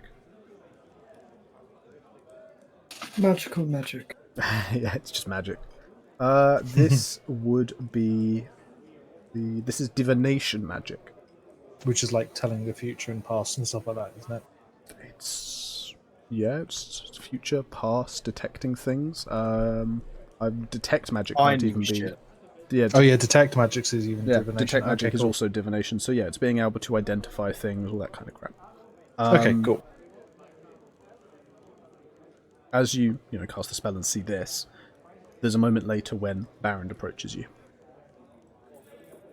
Oh, just quickly, with the divination magic coming from the door, did you say it's coming from the frame of the door, or it seems like it's coming from behind it, or I can't tell? It's just around. It's kind of an aura that runs around the frame and into the space that the frame takes up. Imagine kind of almost like a pane of glass, if you would, in the door frame, and that is the aura of magic. Okay, so it literally seems like it's part of the door. Cool. Yeah. Then Baron approaches. Hello, Orello. It might be worth you asking some of the bunch with the snakes on their jackets whether Lady T was looking for you. Or if you had any meetings planned. Oh, thanks for the reminder. And he starts heading over towards the group. Yeah, and Baron will kind of pat him on the shoulder before making his way back over to wherever Durgus has tried off to. Okay. Durgus, whilst you are watching this kind of engagement, if you will, you do notice one figure in particular who seems to perk up quite unprofessionally as Baron makes his way towards Orello. In fact, as Baron stops right in front of Orello, the guy almost lurches forward slightly, spilling his drink a little bit, as if preparing to jump into action. He watches the discussion between them, and then he watches as they split up, and he begins to settle himself back again into the group he was having, well, before a conversation with, though now his eyes are firmly fixed on Baron. It seems to be a fairly unassuming human. He has kind of long, curly red hair, deep brown eyes, but he seems to be doing his best to blend in with everyone else around him. His clothes don't stand out in particular. He's averagely looking. His size is fairly average. He seems to be someone who is almost picked out to blend in with the background. Interesting. Oh, fuck. I can't go and ask Baron now, because then he'll get... I think Durgus, seeing this, being the man he is, would... I think he just approach. I think he just walk up to the man. Does he turn back towards this group, or does he seem to be sort of focused on Baron now? No, he's just watching. Like, he's in the group, but he is now watching Baron very closely. His intention or anything like that isn't on his face, but he is definitely watching Baron very closely. I think Durgus will sort of sidle up to him. Obviously, he's being a little bit below his eye line. He sort of call up, "Hey, he's a bit of an ugly bastard, isn't he?" There is a pause as the man looks down towards you, eyes widening, seemingly in confusion. Sorry. Who? Oh, that one you were looking at. Oh, I've been looking at a lot of people, friend. Which one's the ugly one? Oh, you don't need to play stupid with me, go on. And he sort of points over towards Baron. I suppose, though I probably wouldn't say it within earshot. He's got a nasty-looking axe on his back. Baron, just as a note, Baron, if you were turning back to find Durgus, you obviously would be able to see him go over to this man and then point at you. Yeah, I think I'm noticing that he'd probably not approach Durgus as he was going to. Instead, kind of just seeing himself down maybe at an empty space, if there is one, kind of minding his own business. There's not. tables are all taken up. There's You're, not- you're standing. Can you just like lean against the bar then? Yeah, well, no, because there's a busy crowd. You can stand awkwardly or perhaps lean against a We post. will lean against a post There you go. because cool points, I guess. Okay. So yeah, edgy. Look at that. Yeah, Baron's leaning whilst you pointed him. Sorry, Durgus. I think when he mentioned battle axe, I think Durgus would just try to sort of scan an eye down and try to see if this man seems to have any weaponry on him. You know, you can sort of see the indentation in someone's, like trousers and stuff. You usually can't, if they've Yeah, got yeah. something snuffed away. There's nothing immediately obvious. There's no certain like bulges suggested. There's definitely no scabbards or anything like that on display. There's nothing overtly on his body. There doesn't appear to be any kind of dagger-shaped bulges on his in his tunic or breeches. What about bulge-shaped bulges? Would you like to check for that? I'm fine. I'm fine. Okay. No, and he's gonna obviously he's pointing over there. So, big, intimidating. But what brings you here anyway? Just end of the day, grab a drink. He waves his tankard around slightly. No better place to be. Atmosphere's all right. Fighting's good sometimes. That one looks like a fairly good scuff. What about you? Oh, I couldn't really help but notice how you nearly bloody spilt that, drink you said there you quite like, when he walked up to another man. You seem to be here for a reason. We're all here for a reason, friend. Just got to figure out what it is, eh? Yeah, and he'd gauge, or try to gauge the man's expression now, seeing if he seems to be deceitful or, there's something about him which seems a bit nervous or caught off guard. Roll me an insight. Come on, baby. Oh, it's 14. It's not great. With a 14, he definitely seems to have been caught off guard. He doesn't seem to know what to do with himself. His hands move around in that kind of unable to settle position. His eyes are darting around the room. They are coming and meeting yours now and again. He has a very blithe smile on his face. Hey, well, are these friends of yours? He sort of says, gesturing briefly towards the group, but he doesn't turn his gaze away from the man. Yeah, I work with some of them. That's Rocken over there. He points over towards a fairly thick-set-looking dwarf. That's Lalan over there. Points over to a rather thin-looking elf. And that's Millie over there. And at that, he points to a very, very burly looking elf. Hey, well, it's nice to meet you all. He says, sort of giving a wave and a bit of a friendly smile. Before sort of leaning back and whispering up to the man, hey, would you mind if we ask you a few questions? Just let's say it's official business. His eyes immediately narrow as you say official business. Oh yeah? Official how? Official in the way that man with the battle axe will come back and do some beating up if you don't come along. Try and beat me up down here, will he? Well, not down here, but I said, bloody hell, we're part of the. I'm trying to think. Have we seen any guard forces around this entire city so far? Yeah. In the last session, everyone went up and visited the guard, so there is definitely a guard around. Yeah, so let's just say we're part of the covert side of maybe the law around here. So just don't make yourself too much trouble, lad. Come on. Give me a deception. It's all gonna go wrong. That one. I've halted, so I'm going to roll horribly. 17. That's not too bad. That's okay. There's a pause as he looks to his friends. When, lady. So I'll see you in a minute. Find a nice quiet corner over there, I think. There's a little spot. He gestures with his drink and walks over to a kind of empty space of ground where people haven't crowded in too much. Yeah, and I think Durgus would Baron and that lot still be looking over towards his location, or would they have just funked off? I think Baron would be making an effort not to look over there. Okay. But yeah, Durgus was, sort of, move the man over towards a small sort of quieter corner. Okay. Sort of moving with him as he tries to make eye contact with Baron and that lot, but if they're not looking at all, then And yeah, he sort of peers up. Right. Well, I'll keep this quick. You don't have to, say it all. But is there really a reason you're looking over that the man over there? Let's just say he's a bit of a suspect. You mean the one with the axe? Well, not him and the one he met.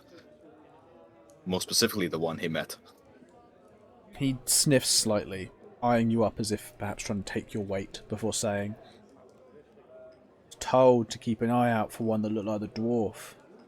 Even if the dwarf is a little bit funny looking, and just make sure he was safe on premises." Who exactly told by, if you wouldn't mind? Management The management here? gives a little nod of the head. And he sort of, he pauses for a second. And would that be the lady? Oh, I ain't spoken to Lady T myself, but One of her underlings? one of the employees for the building came down and said, "Person by this description, keep an eye out. They might be here tonight, they might be here tomorrow, they might be here next week. But if I see someone, just make sure no harm befouls them. And when big fellas with axes walk up, you worry that harm might befoul them." And he goes again to try and check his, just see if this man was seeming deceitful, straight to the point. Give me another insight. Come on, big money, 22, baby. Those are big money rolls. Oh, He seems to be eyeing you up with as much cynicism as you are eyeing him. He has the same kind of narrowed glance, trying not to give too much away. His hand is fairly tightly wrapped around his mug, and he hasn't had a drink in it since you've come over this way.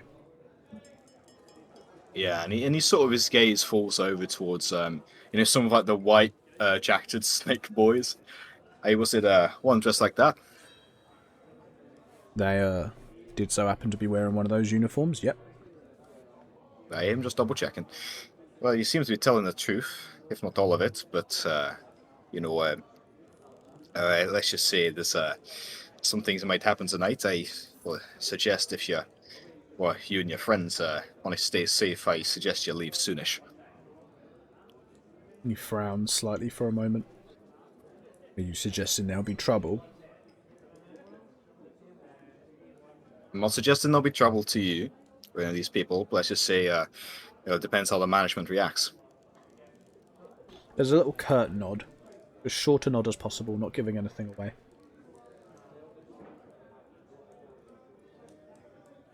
With that, he offers a bit of a smile. And he says, right, well, so you've been honest, and I thank you for your cooperation. And he sort of reaches down and pulls forwards. Let's say, how much is an ale? Couple of Or a coppers. few ales. Couple coppers. Couple coppers for an ale. You pull forwards 5 silver pieces. I get a rounding for you and your friends on me. His eyes certainly bulge as you show him 5 silvers. He holds his hand out, nods his head, this time a little bit gratefully. "Oh, mighty kind of you, friend, mighty kind. Seems the God pays better than here." It's just my way of doing things, Got to keep people honest. Not too much bad in this world to be go around making more. So enjoy yourself. He gives a little taps on his mug and says, "Very well then," as he wanders over back towards his friends. Meanwhile, outside of Hub, Geronimo, you've been standing around for a little while. Now, it's not too hard to stand around nonchalantly in this place.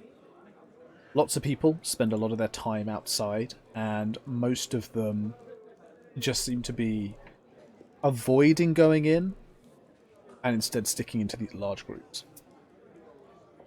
Watching the people, watching those come and go, it's pretty easy to tell that no one in particular was on the lookout, waiting for the arrival of your version of Orello. Certainly, there is no change to the number of people that flow in. There's no group that seems particularly desperate to get in afterwards, and nobody's standing around looking too conspicuous after they go in. However, you do notice something. A group of individuals wearing the uniform mentioned before, the white and black jacket and trousers, with the snake emblem begin to come together in a little congress outside of the building, seemingly discussing something with security. In the midst of their conversations, there is a whinnying, a crack, as a carriage pulls up very slowly outside of the building. People make way as the staff seems to kind of clear this pathway through to the main floor. From within the carriage, the door is swung open, and a rather regal-looking human steps out. He is in long, black kind of dress suit with stiff collar and shined brass buttons.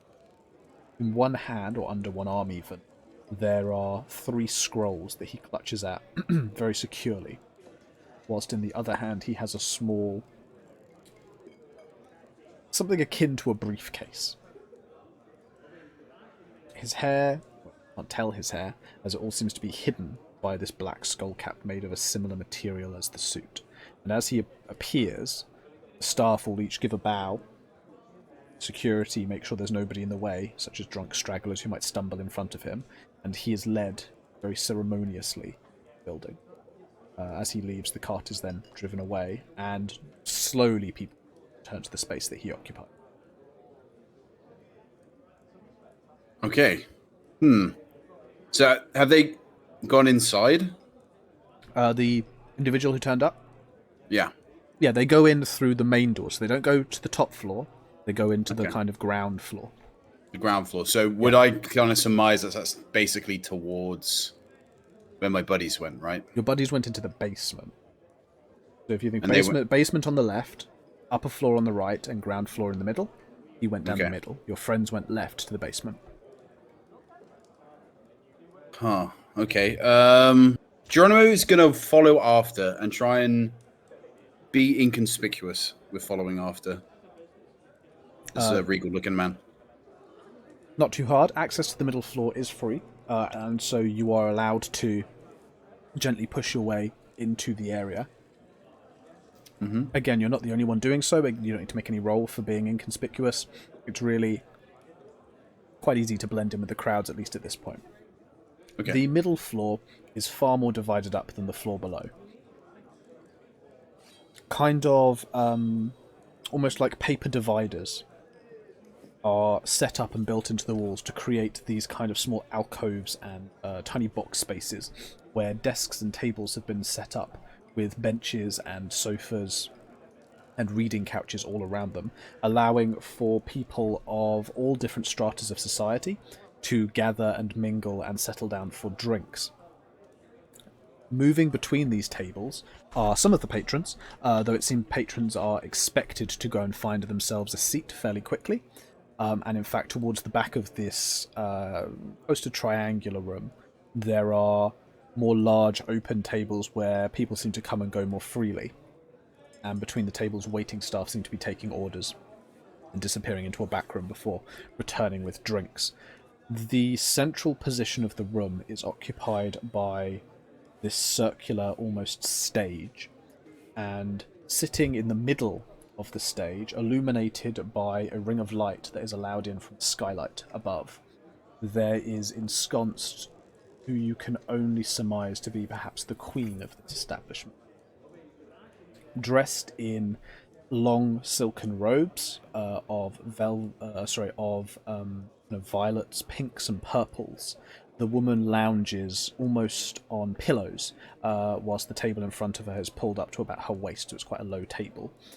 There is an assortment of tea-making facilities, as well as some wines and things, some on burners, some sitting in ice, set up around, and she very slowly goes around this careful preparation of a multitude of different drinks, which she pushes out to a couple of the individuals who are with her at this central pedestal. You notice, based on where you're standing and what you can hear, that the room has seemingly been cleverly designed, or perhaps magically inclined, so that people speaking at these tables are just out of earshot of everyone else. You can hear a murmuring, a mumbling, evidence that people are talking, and you can see their lips moving, but you can't pick out any of the words. And the individual you follow in, you see, has gone and taken kind of the opposite point on the table to the woman ensconced in the centre. Huh. Okay. Sorry, when you say opposite, is that the table opposite or sat opposite? Sat opposite, sorry. Okay, yeah, okay. Just double checking. Right. Okay. So I've got to figure out how to. Ooh. Okay. Yeah, I know what I'm gonna do. Geronimo, before he enters at the doorway, Mhm. is with his tinker's tools, kind of trying to. I want to try and be like make this not as obvious that he's doing it, but he's gonna try using magical tinkering to make writing and an arrow sign pointing into this doorway. He's just gonna have the word toast and an arrow pointing in Where? on like the wall next to the Okay. door. Okay, I need a sleight of hand then. Okay, that's fine. That's 18. An 18's not awful. Does magical tinkering have any other components? I don't think it's a spell, is it? No, it just takes an action. Yeah, it just takes an action, I think. I'll put it back in the... Yeah. So it's the static visual effect that appears on one object surface. Yeah. Okay. Ok. And it's just toast with an arrow, yes? Toast to an arrow pointing in towards the doorway, yeah. Okay. Basically. You make your way over to one side of the wall, kind of getting out of the way of the slow inflow and outflow of people. With the tools kind of behind your back, and making it look like you're still kind of gawping around at the site, as almost like a visitor who's never seen this before. You do your best to write kind of behind your back using the tools, almost like a magical marker. As you step away and briefly look back over your shoulder, you see you've done an okay job. Your handwriting's not at its very best, but it's basic, it's simplistic, and definitely clear. And there appears to be... What colour is the writing? What colour is the wall? The wall appears to be a kind of light grey stone. Light grey. So I think probably the best thing on that would be sort of black, wouldn't it? Black writing. Yeah. There's some black writing there. As you step back into the space where the arrow sort of is, peering around, no one really pays much attention to you. Initially. Are you just going to kind of stand there next to the arrow for a while? No, he's gonna... inside, right? Like, if I were to walk in, could you, I guess it'd be pretty obvious if he walked in, it would be like it's quite obvious that they would just see him, right? That'd just be like very obvious that you're just walking inside this room. I mean, it would be obvious. There's not exactly places to hide. However, whether or not people would pay attention to you is a totally different matter. Okay, Geronimo's just gonna take a chance. And he's gonna shout out loud, "Pigeon! Pigeon!" Yeah, that's it. Okay. Everybody in the room looks round at you. Everybody. As you just shout pigeon over and over. There are confused faces on every single one that looks at you. Except for the few that are around the central table. The man I mentioned before has this kind of disgusted lesser beings look, as in, oh, what is this thing? The same way someone might look at dog muck on their shoe. The woman, however, it is impossible to tell what she thinks, because as she looks up, you realize that her entire front of her face is covered by a veil. Though her head is definitely pointing towards you. There's a few seconds that pass in this awkward silence. A few people's eyes glance to the side of you as people begin to return to their conversations. And then, as you begin to look round, one of the staff in the white jacket and trousers approaches. Excuse me, sir. Do you understand the customs when you're on the middle floor? Oh, sorry. I thought I saw a pigeon get in here, but turns out I'm wrong. I see. As she says that, she nods her head slowly, and then her eyes dart over your shoulders to where the writing on the wall is. Sir, did you graffiti in the building? No? Does it look like I got stuff on me to graffiti? Well, that wasn't here a few moments ago when we allowed one of our esteemed guests in, and you were just shouting pigeon, and now there's an arrow that says toast. Huh. That does sound pretty strange to me. I think I saw somebody walk through. Maybe it was the pigeon. Her eyes are narrowed. Give me a deception with disadvantage. Oh, damn it. The smart-ass lines are fun, man, but they're not very convincing. Very true. But was it persuasion? This would be a deception. Deception. Yeah, this would be a deception. Cause Oh, no. Oh, okay. Oh. Oh, not 20. That would have been Okay. 13. There is a slow nod of the head. Who exactly are you here to meet with, sir?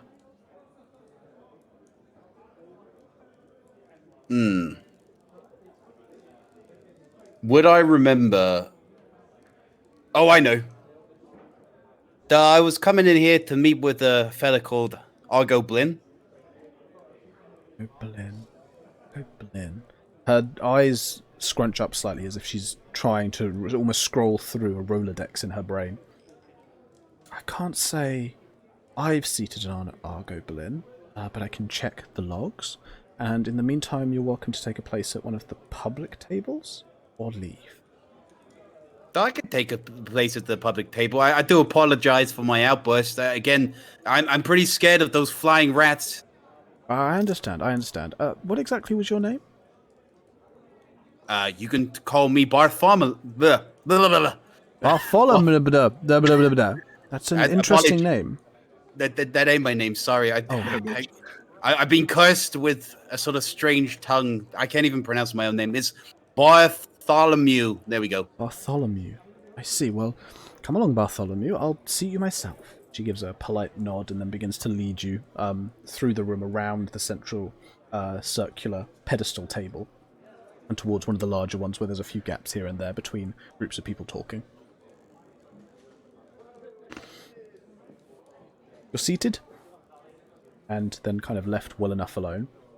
Though you might notice the woman who seated you makes her way over to the central pedestal and seems to lean in to the woman in the veil, whispers something to her, and then makes her way over to the wall which you graffitied on and begins to look very puzzled as she wonders, firstly, how it got on there, and secondly, how she's going to get it off.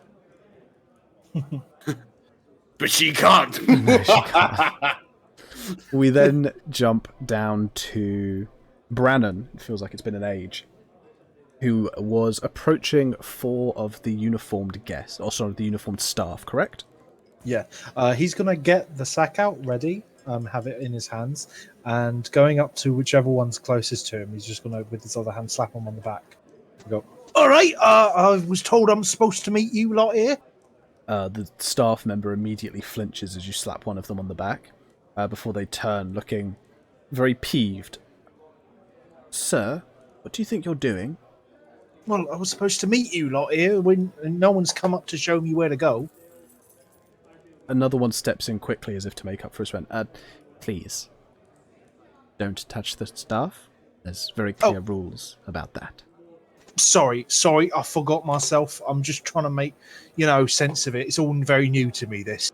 He turns back to the other member of staff who seems to have calmed down and says, There, no harm done. Gentlemen, why don't we talk about this later? And the group finally disperses as the 3 that aren't talking to you make their way up the stairs. Sorry, you were supposed to be meeting us? I'm afraid I had certainly no meetings planned. Who exactly were you supposed to be meeting? It's a good question. Something tea?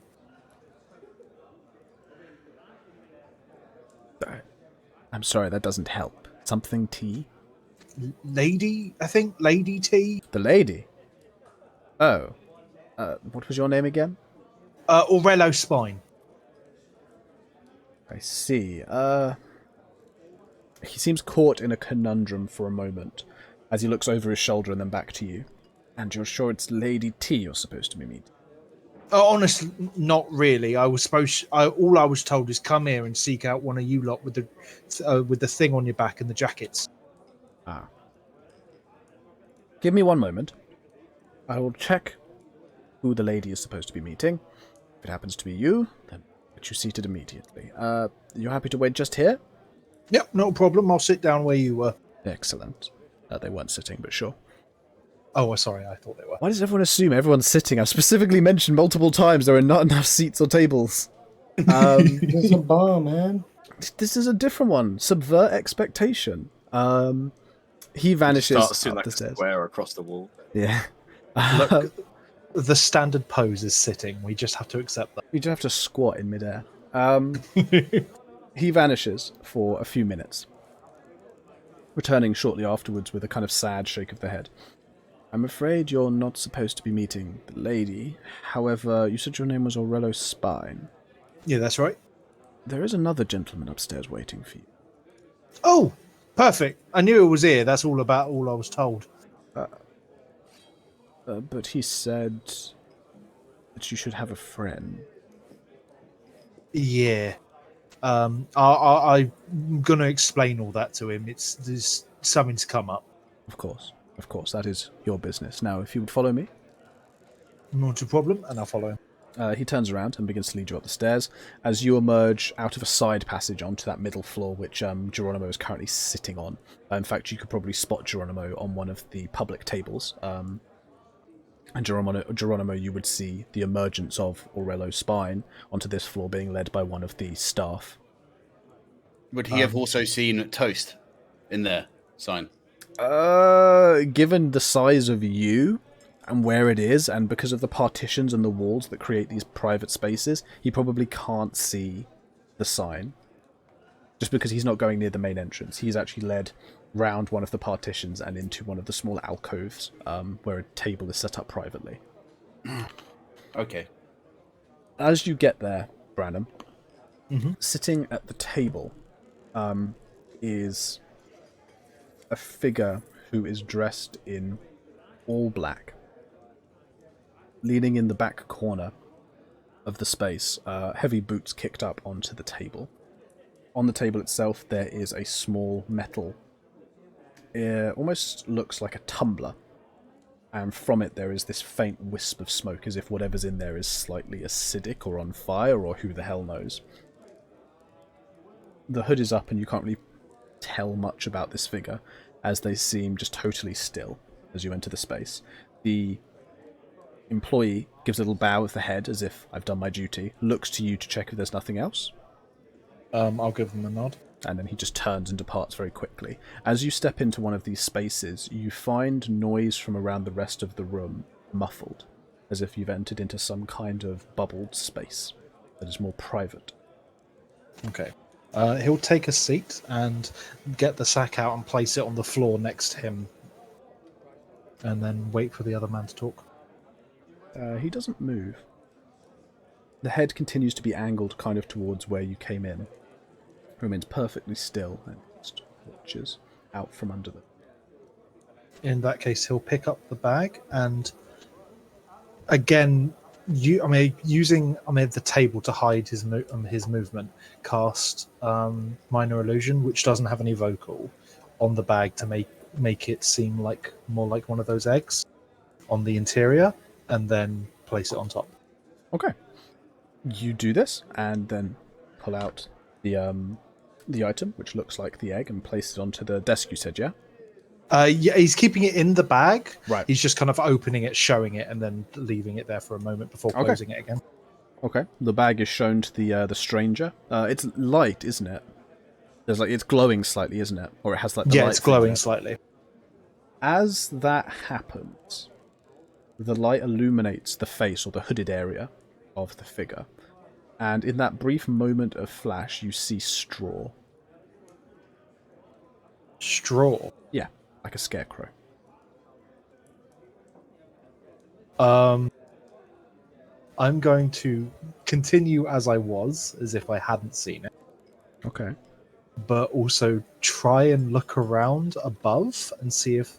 try and be stealthy about it as much as I can, but see if there's anything else nearby or anyone else nearby that's watching this, if I can even tell. Give me a perception check with advantage.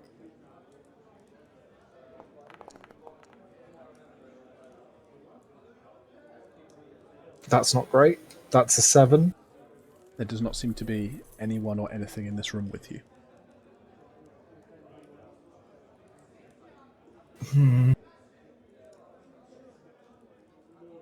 I'm going to wait there for a bit.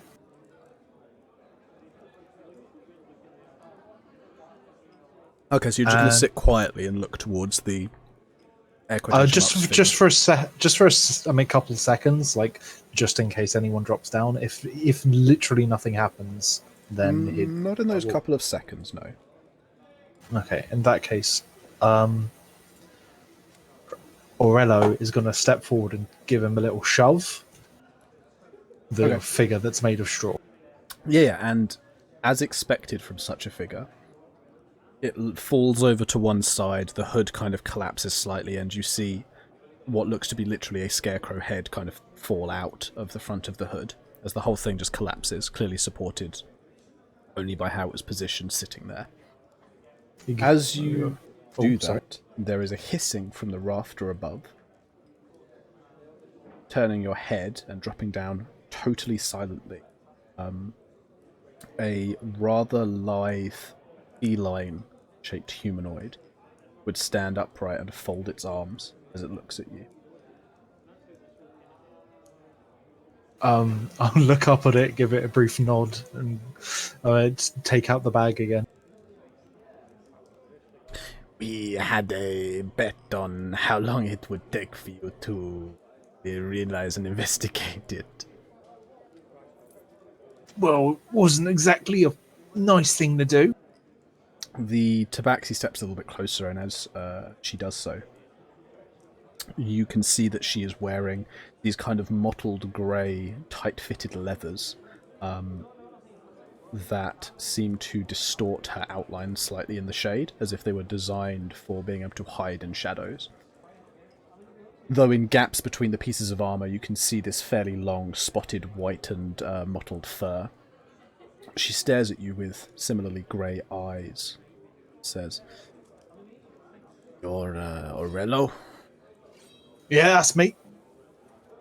A little bit taller than you described, especially for a dwarf." Oh, have you not seen him? And he'll take out his boots with the extensions. Why are you wearing those? Well, everyone always looks down on me, so, I want to get up to their level.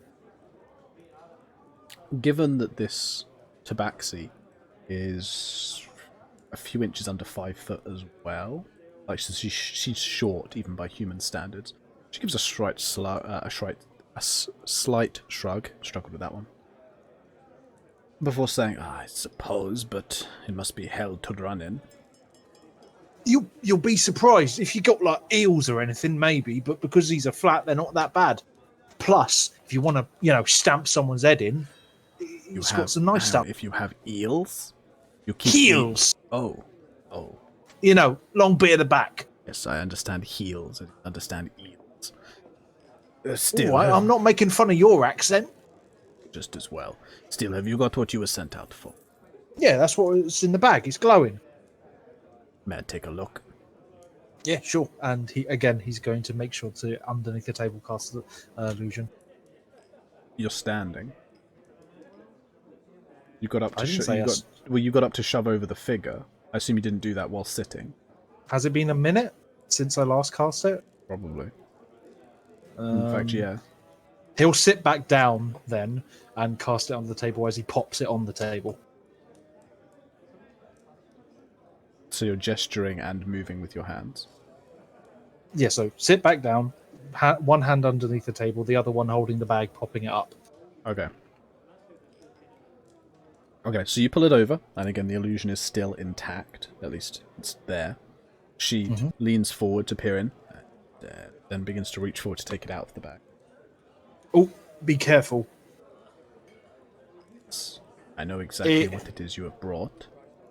Oh, well, that thing was weird. I'm just be careful. But, feel free. She reaches inside, takes it out, and begins to turn it over between her hands. And just to double check, the things that are affecting this, we have the magical tinkering. To make it glow. We have the minor illusion. Which should cover any, visual differences. So, okay. Yeah. Can the minor illusion move? That is a good question. Post minor illusion very quickly. So now I know it's dealing with the visual. I just want to see if it can create any kind of movement in there. If you create sound, if you create an image, such as can't create sound, light, or smell, and any other sensory effect. Oh fuck. Oh no. That's only if it's. So she'll be able to feel the she'll be able to feel the boy Yeah. as Yeah. opposed to anything else. Yeah, like, that's fine. Okay. Yeah, and it's like the same size as the boy, so her hand isn't going to go through it. Yeah, that's fine. I know you found something that was about the right size, so that's all good. So you've got the light and you've got the vision. So you've got nothing else. Are there any other effects on it that I need to know about? The only other effect would be the fact that it stinks because of the bag. That's fine. Yeah. She takes it in her hand, turns it over, looks at it closely for a second, then moves it away, chewing on her lip as she thinks for a moment. Okay. No, I didn't like that. Okay. Don't like that. Okay. She pauses for a moment before nodding her head slowly. Seems to be what we had in mind. It smells, but it seems you just got a bad container. She eyes up the bag, which does look filthy. Yeah, sorry about that. I did have another bag, but it all fell apart because of how I got this, so... And you still understand the terms of the deal? Yeah, all good. Don't. I mean, if you want to go over it again, that's fine, but I'm good. Don't waste my breath. She gives a little nod of the head before handing it back over to you for you to put away. He puts it back in the bag. As you do so, she wanders over towards the figure you pushed over, before rifling through its pockets and pulling out a small piece of parchment which she rolls out. There are directions here for finding your way to the temple. About a day's travel to the west, a little bit further north of where you were when you should have collected this. All right, perfect. Password you need. Oh, sorry. No, go ahead. The password you need is the one that you used earlier. All right. You will need to give that once, and then you will go through the usual securities, and you will be allowed into the ritual room. Once there, hand over the artifact, and you will receive your reward. Perfect. Just so I know, give the password, all that, go in. Am I supposed to wait around for anything, or do I just go in, hand it in? Is there going to be loads of people there? Well, I imagine they will have brought in everyone they need for the summoning ritual. Wait around, hang out. We don't have a waiting room. Your artifact is part of what we need. Oh, fair enough. I'm just curious. All right, fair. Well, I'll get going there then. Perfect. Give it 24 hours. Will do. We don't want to leave at exactly the same time. You are welcome to stay here. I've paid up a tab for you and your friend. She points at the scarecrow that's been pushed over.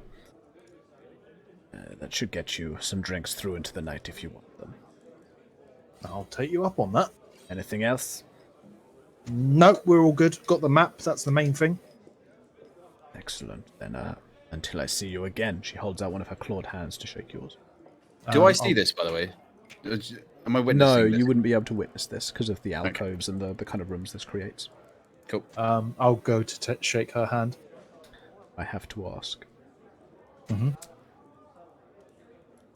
You shortened your arms to look like a dwarf, didn't you? I mean, Well, human arms on a dwarf looks funny, so... in that case, fair enough. I will go to slap her on the shoulder and using wherever the hand of the dwarf is, which might be like my forearm. Okay. She hisses as you pat her on the shoulder, and she shoves your arm off immediately. Don't do that. A cold stare trying to meet your gaze. And then she turns and makes for the exit. And so, Geronimo, what you do see is obviously you see Orello and the staff member go in. Orello's in there for some time, and then the tabaxi in the mottled grey leathers steps out and walks away towards the exit. Can I follow her? You can, but I think we'll come to that after our next break. Okay. So we'll take one now because we've been playing again for about an hour. We'll take our next break, and then we will come back to you following and what perhaps Durgus and Barrand have been up to. Since last I heard, Barrand was trying to look anywhere but anywhere helpful, and Durgus had finished interrogating someone who seemed to be part of the security. So yeah, we'll come back to these jobs after the break.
Hello and welcome back. We are returning for our last little push through to the end of the session. And we are starting right where we left off, with the party still in the break, having just finished their encounter between Brannon, who is currently disguised as Orello's spine, with a strange tabaxi.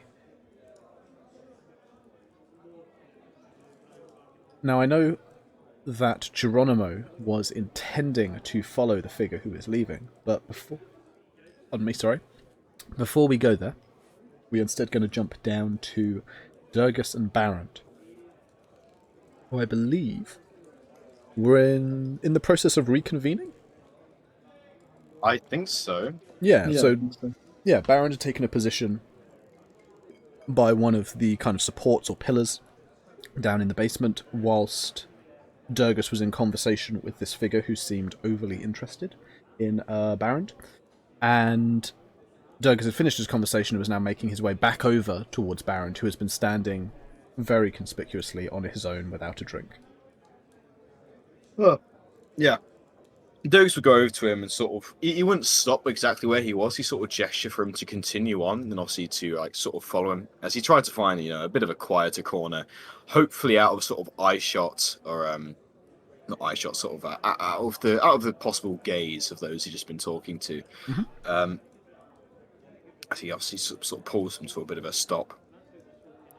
Right, well, to put it simply, he was asked by, some management here to keep an eye out for a man like Orello. And of course, just to protect him or something. And that's why he was a bit wary of you approaching. I caught his eyes, caught his glance.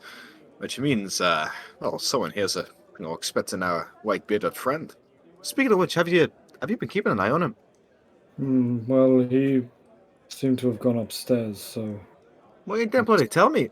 I didn't want to interrupt you when you were speaking to that other man, I suppose. Which way did he go? The way we came in? There was like stairs that just There was led a up- set of actual stairs that were leading up Yeah. to the floor above that he took. He didn't go out and then back in. Well, just above, and Barrent would point over towards them. Did he seem sort of like staff only, or is it just like anyone No, can use them? people are moving between it. There's a couple of people going in and out. It's not super busy. People don't seem to be moving between the floors readily, but it's not staff only.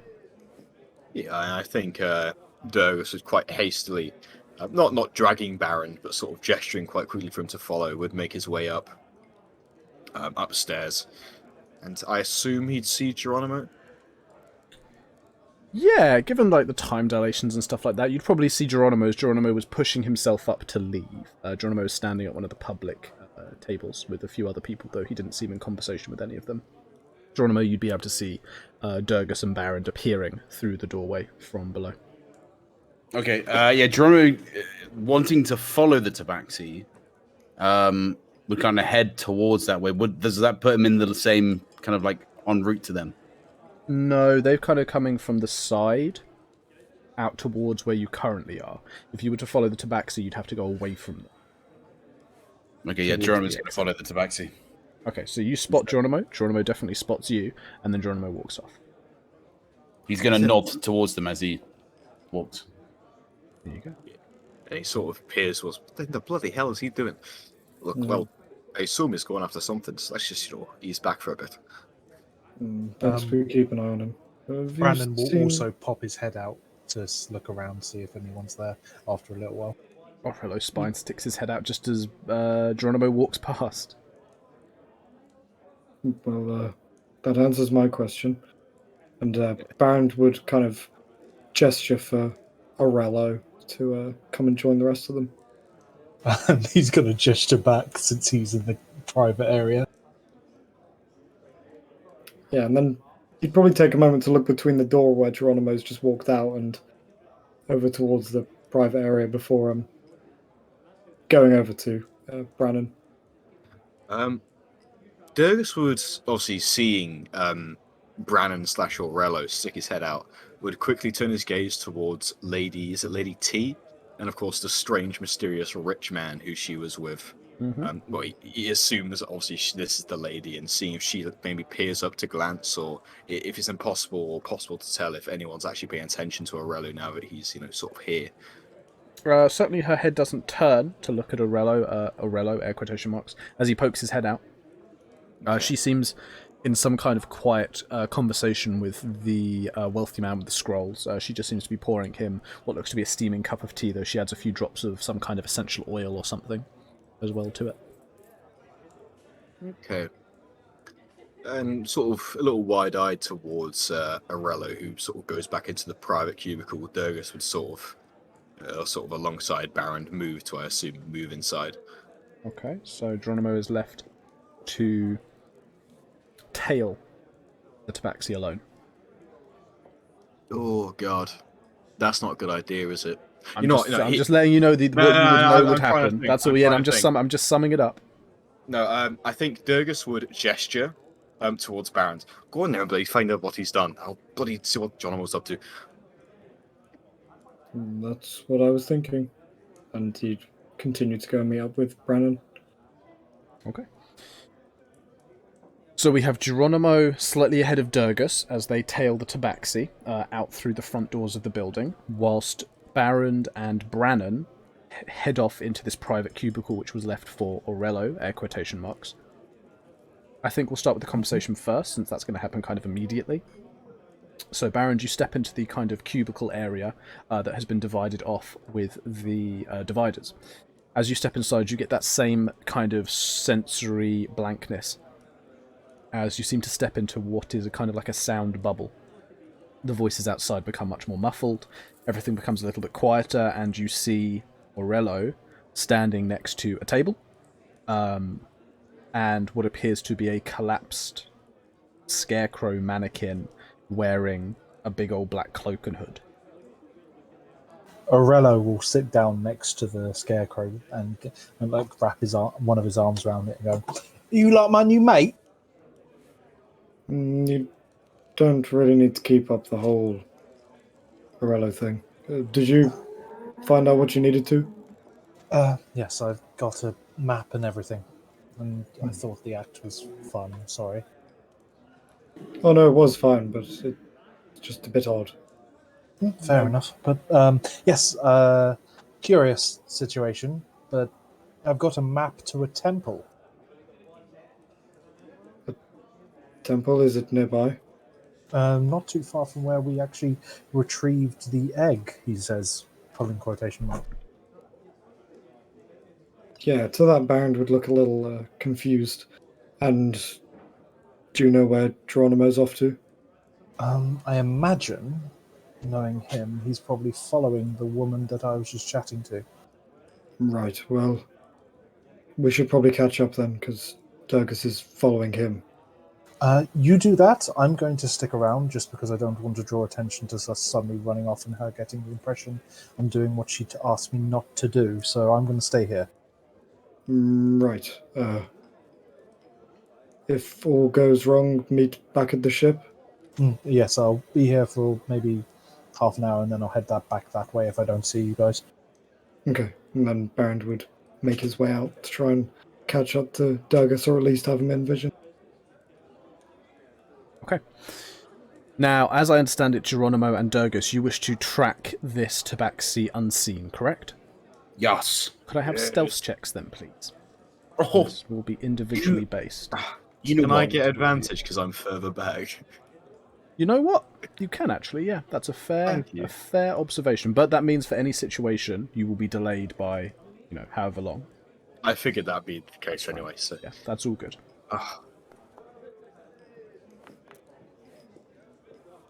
There we go. 17. 17 from 14 Geronimo. for me. 14 for Durgus, and check some pass. I'm fucked. Okay. You begin out into the night, and immediately the tabaxi turns right and heads further into the town. Geronimo, you are a few seconds ahead of Durgus. What's your passive perception, actually, Geronimo? My passive perception is... How do I find this? It's 10 plus whatever your perception's modifier is. 11. Okay.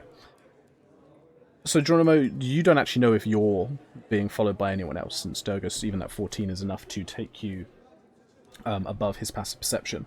Therefore, as far as you're aware, Geronimo, you are doing this at least right now, alone.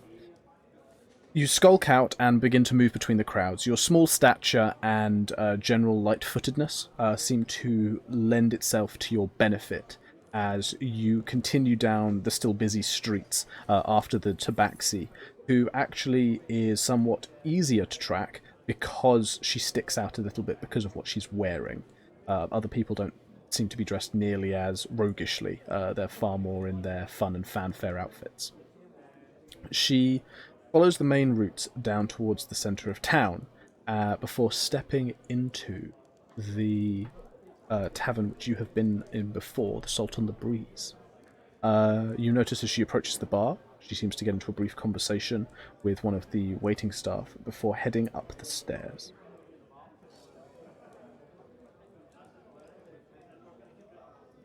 Up the stairs towards where the brothel is, yeah? That is the area where the brothel is, yes. Uh-huh. Are you just going to follow up the stairs after? Or, I just wanted to pause there and give you a chance to do something, because you would be aware, and you can see that the stairs is a very thin affair. There's no real, there's not lots of traffic going up or down. It's not like there's a crowd you can hide in. This would have to be you travelling as far as you were alone up into a very narrow corridor. So I'm going to give you an opportunity there, because this is a kind of change in it. Let me think. Is there anything I can do?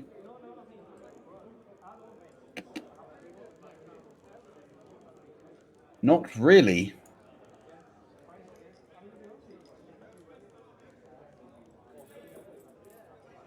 Don't have to follow up if you don't want to. No, I think Geronimo will, but what he's going to do is he's going to pretend to be drunk as he does so. If he's caught, he will. Okay, so you're going to be normal you to begin with, and then you're going to throw on a facade of inebriation if caught. Yes. Yeah. Okay. Cool. So, Durgus, you also arrive. Sorry, before that, I just thought there is one thing I want to do. Mhm. He's with his magical tinkering, and I think what's the maximum I can do this? 2. So you would be clearing out the light on the whatchamacallit. One time. No, hold on. It's 1 times feature 1 time equal to your intelligence modifier, and my modifier is. Oh, is it your modifier? Sorry, I thought it was your proficiency. Oh, in which Okay. case you've got 2 more you can do. Okay, so this time what he's going to do is he's going to actually tap his kind of face with it. And the odor that is going to come from him is that of beer breath. So he smells like he's been drinking. Yep. Okay. Yeah, that's absolutely fine. Before I got. Wait, can you do odors? I can indeed, yeah. If you look, hold on, I'll post it. Let's see it. The object continuously emits your choice of an odor or non-verbal sound. Oh, there it is. Yeah, odor. Perfect. Perceivable up to It 10 does say feet. object though. You're not an object.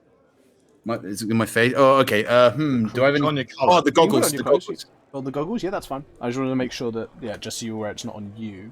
Yeah, it's on the. Wearing. Okay, goggles. so yeah, the goggles are giving off that odor of beer and drinking.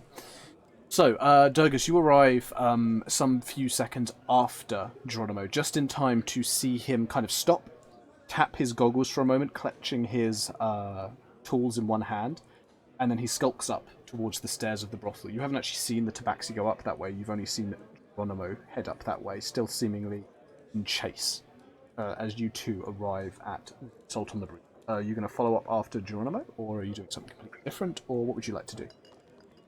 I think Durga, seeing what Geronimo was going upstairs, would. I'm trying to remember what, because we asked them before about what happened upstairs before, didn't we? And we know it's sort of a brothel. Yes, But I don't know. But I don't know if it's related. Yeah, there's been no conversation about that. Yeah, so I think he's going to go up to the bar, giving Geronimo that little bit of time. 'Cause, two boys going up a few seconds after each other's a little bit sussy, as one could say.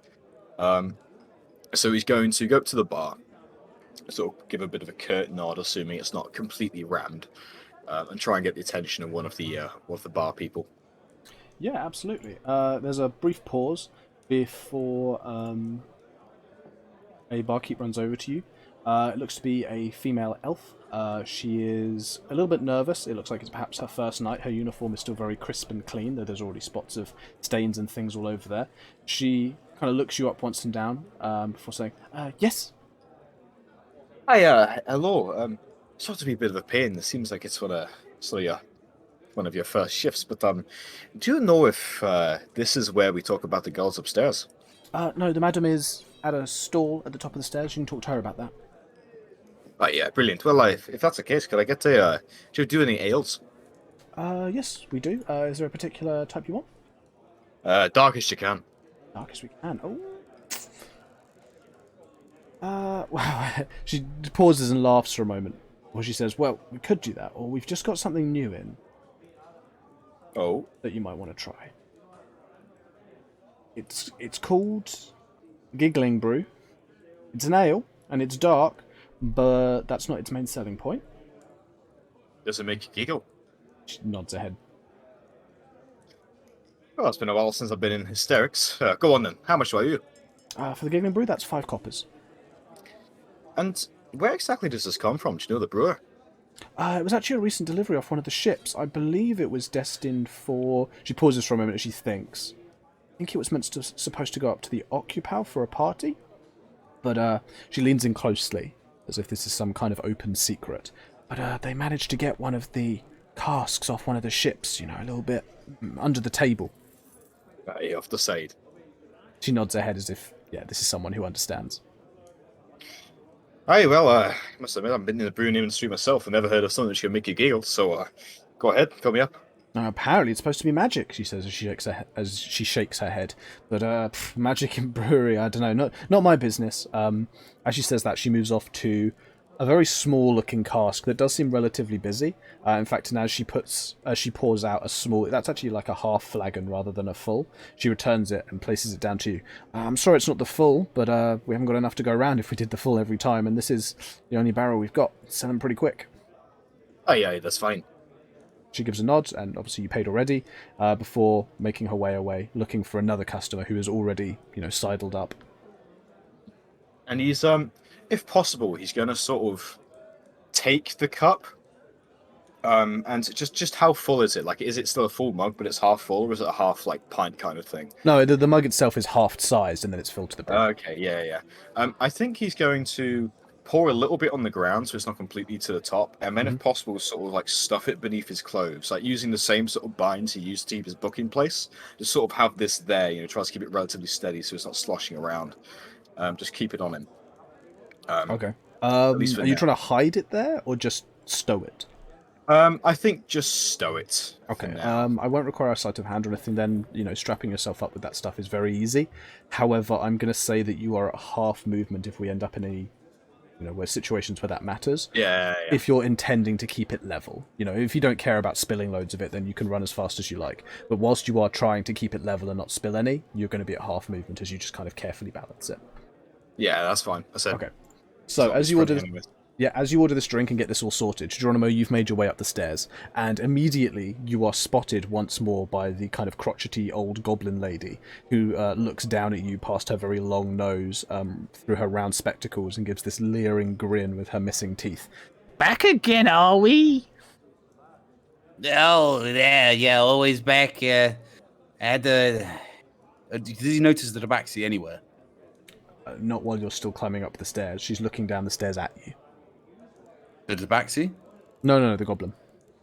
Yeah, he's just gonna keep walking up the stairs, looking around for the tabaxi and go, oh yeah, no, the horny bagger. Horny bugger indeed. You want the same girl again?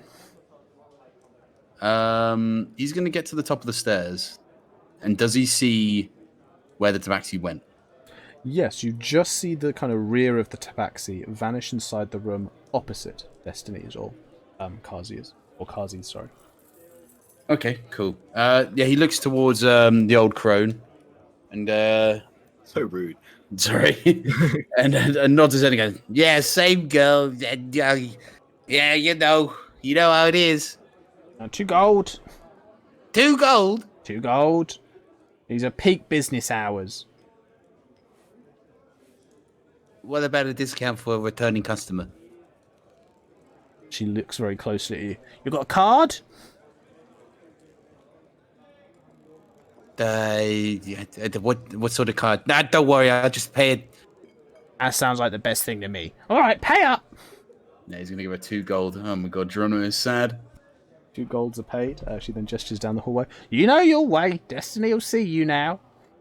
Oh, Destiny's waiting for me, that's for sure. And he's gonna walk towards Destiny's door.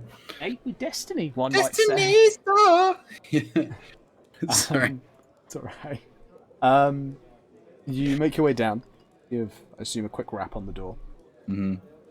I'm in. Yeah, Geronimo's going to enter and then shut the door quickly and bring like a hand up to his face and go, "Shh, Kazi, I need your help, okay?" There's immediately a look of shock, confusion, and then kind of an explosion of not disappointment. I'm trying to think of the right word. Possibly annoyance, yeah. She's kind of annoyed as she sighs, rolls her shoulders, and goes and sits back exactly where she was before, immediately kicking her feet up, pulling her shift tighter around her as she grabs out towards the goblet of wine that's on her desk again before taking a big old slurp and looking up at you with these narrow, suspicious eyes. Who's the person that works on the door opposite you? Emerald. She wouldn't happen to be at the back seat, would she? Is? Why? No. Oh, that ain't good. That ain't good at all. Hey? Okay, so, you know them people that, Orello was, all caught up with? You mentioned some... Yeah, he mentioned, and then, yeah, I told you, yeah. I mean, there's a chance that she's one of them. Emerald? Yeah. Really? Yeah. She was here before I was, Do though. you know what time she sort of, like, heads off? He shrugs slightly. I mean, these are our rooms. Like, we don't head off. There's no place to go home to. But she sometimes goes out hours before dawn. 2 hours before dawn. Okay. Perfect. Okay, Kazi, you're real lifesaver. I'm glad that that we're family. That things didn't progress any further than us talking. She sighs and rolls her eyes slightly. Is there anything else? I assume you spent the gold, so you've got a whole hour. Yeah, I don't need a whole hour. Plus, I'm kind of enjoying this gag that where I kind of come in and out real fast, and the old lady laughs at me. It kind of makes me feel better. It's infectious, I mean, not the same. She leans forward as you describe the joke. You think it's funny to be swift and infectious? No, I mean her laughter's infectious. I find that amusing. Oh. Sure. She shrugs slightly. Anyway, have you thought more on what I talked to you about before? Absolutely not. Okay, well, hey, enjoy the rest of your evening. Thanks for the info. She holds up her glass to kind of like an air cheers, and then takes another big swill of it. Geronimo cheers back with nothing and quickly kind of just waits like a couple of seconds and then stumbles out of the door. The moment you stumble out from down the hallway, you can just hear... Fuck's sake. It's the fucking, like, I don't know, like witch from Legend of Zelda or something. It literally is. It's like... Yeah, Geronimo kind of comes down anyway and walks past and goes, Oh, Drink, it really don't, help me. Leaves many people limp. They ain't limp, lady. Just, the time becomes a bit shorter. Oh, I'm sure that's not the only thing. I'll have you know that it's all the scale. he nods and kind of quickly walks off. She looks you up and down, but you can just hear this cackling behind you as you wander back down the stairs. I love this guy. Durgus, it is only a couple of minutes since Geronimo went up the stairs, and he then returns down them. Baron, you were trying to track them as well, weren't you? Yeah, he was trying to kind of make his way out relatively quick enough that he would still be able to catch Durgus before he would have been lost in the city, I suppose. No, I think you can keep up with Durgus. You can probably arrive to keep like everyone together. I think you can arrive kind of as Geronimo descends. Durgus has just got his drink and strapped it up to himself, and you've managed to keep up without needing, any real checks or tracking or anything like that. Okay. In that case, he would go to approach Durgus. So this where the one Geronimo was following is. Are we in the right spot? He just went upstairs. I don't know what he was following, but I mean, any of the brothel up there, do you think he's just sort of off to get his, and he sort of points down to his genitals? I don't imagine that's the case. Yeah. Well, regardless, Brannon is staying behind and said for us to meet him on the ship later. Did he say, what happened? He's got a map to some temple or site nearby. And I take it it's the temple, one of the bad ones. Well, it's where they want him to go, so we can assume that's the case. Did he say who he met? I don't remember. Right, well, let's just hope, Geronimo's actually doing something useful instead of getting his monkey pumped. We'll sit tight for a few moments. Again, those moments pass, and then Geronimo does descend the stairs, as I said, quite quickly after he ascended.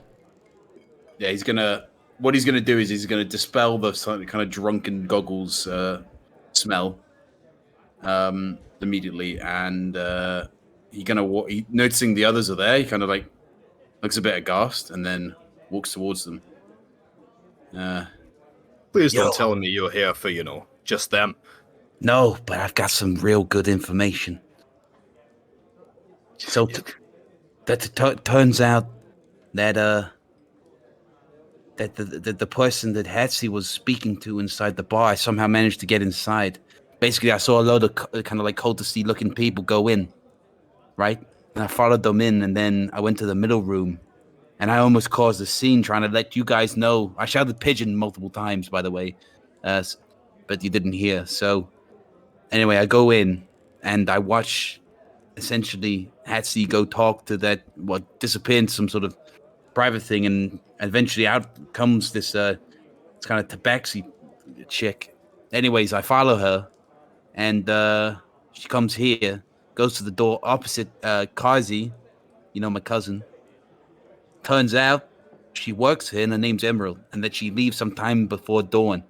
And I thought that, in case Hatsi don't get nothing, we could follow her. I'm sure she's gonna probably leave at some point. If Well, is she up there right now? yeah, she's up there right now. I mean, we could just go ask her. Yeah, I don't think that's wise. Why is that? I mean, she can really go anywhere. Yeah, but every time we go into combat with these guys, I get a feeling that we're going to cause a ruckus, and then we're going to have the guard on us, and then we're going to be imprisoned. And admittedly, we got to go do this thing, so there's no point blowing our cover until we really need to. I don't know if there's anything more we can learn from her, but well, if she's not caught on yet, then maybe we'll just keep an eye on the place. But where's Hatsi? He just sort of stayed behind, apparently. He doesn't want to draw attention to himself. Exactly that, and he said he'd meet us on the ship later. Okay, well, why don't one of us stay here and keep watch until Hatsi's ready, and then we can follow this chick if we need to. I think we might have enough information. Brandon's got some kind of map, I believe. Okay. Well, surely she's got to know more than just giving the maps. I mean, she's got to be some sort of informant, some sort of inner working type. I mean, clearly, she's not as brazen as the rest of them. She's, playing knows quite a bit. Well, I mean, what we could do is that if she gets out of town, then maybe there's a chance we can ambush her or something. Well, do you know when she's gonna leave in the morning? Did you ask that? Yeah, it was just before dawn. Right, well, I mean, if that's the case, we can just, go to bed, set an alarm or something akin to it to wake up before dawn, get out here, try to meet her, or, follow her. Yeah, that's what I was thinking, that we could kind of follow her. Oh, let's do that then. Oh, and I got this, by the way. And he sort of awkwardly sort of sidles out this see, like the half sort of pint. Apparently makes you laugh. It was quite funny. Take it back. I'll give it to Brandy. He's probably got a vial or something. Oh, you're gonna make Hatsy laugh? Well, maybe we can have a sip each, but so I want to keep on to it. These things are quite rare, and we've got to make some money somehow. Okay. Well, let's head back to the ship then. Aye. And he sort of hops off his stool and, begins making his way off. Mm-hmm. Okay, so you guys are taking your rest through to the time that you want to get up and basically try and follow this person, yeah? Well, when Hatsy gets back, Brandy gets back. Well, Brandon's currently sitting in a room. He would only have been there maybe like half an hour, and then he was going to head back to the ship. Okay. So you guys assemble back at the ship. About 20 minutes afterwards for you guys. You recollect as a little group back down on the Cutlass. So I can... Music. What's up? And maybe grab some...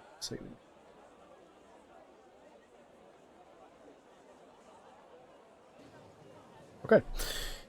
Returning to the Cutlass, the docks are relatively light with regards to travellers and people there, though there is a fair amount of noise coming from those large plazas, and especially the Salt on the Breeze, which is very nearby. The ship itself is quiet. It seems that most of your staff, companions, whatever they're called, have either gone to bed or are just sitting quietly doing their own thing. Rolt appears to be reading. Raelith and your prisoner appear to be caught up in some... It seems to be some kind of discussion or debate topic. They're talking quietly between themselves. Raelith is doing a lot of gesticulating and explanation, and the other is just sitting listening a little bit intently, responding every now and again. And meanwhile, your swabby is swabbing his little heart out. As you walk past, he kind of squawks, though you're not quite sure what at. Right, so Brannon, he sort of puts a hand firmly towards him.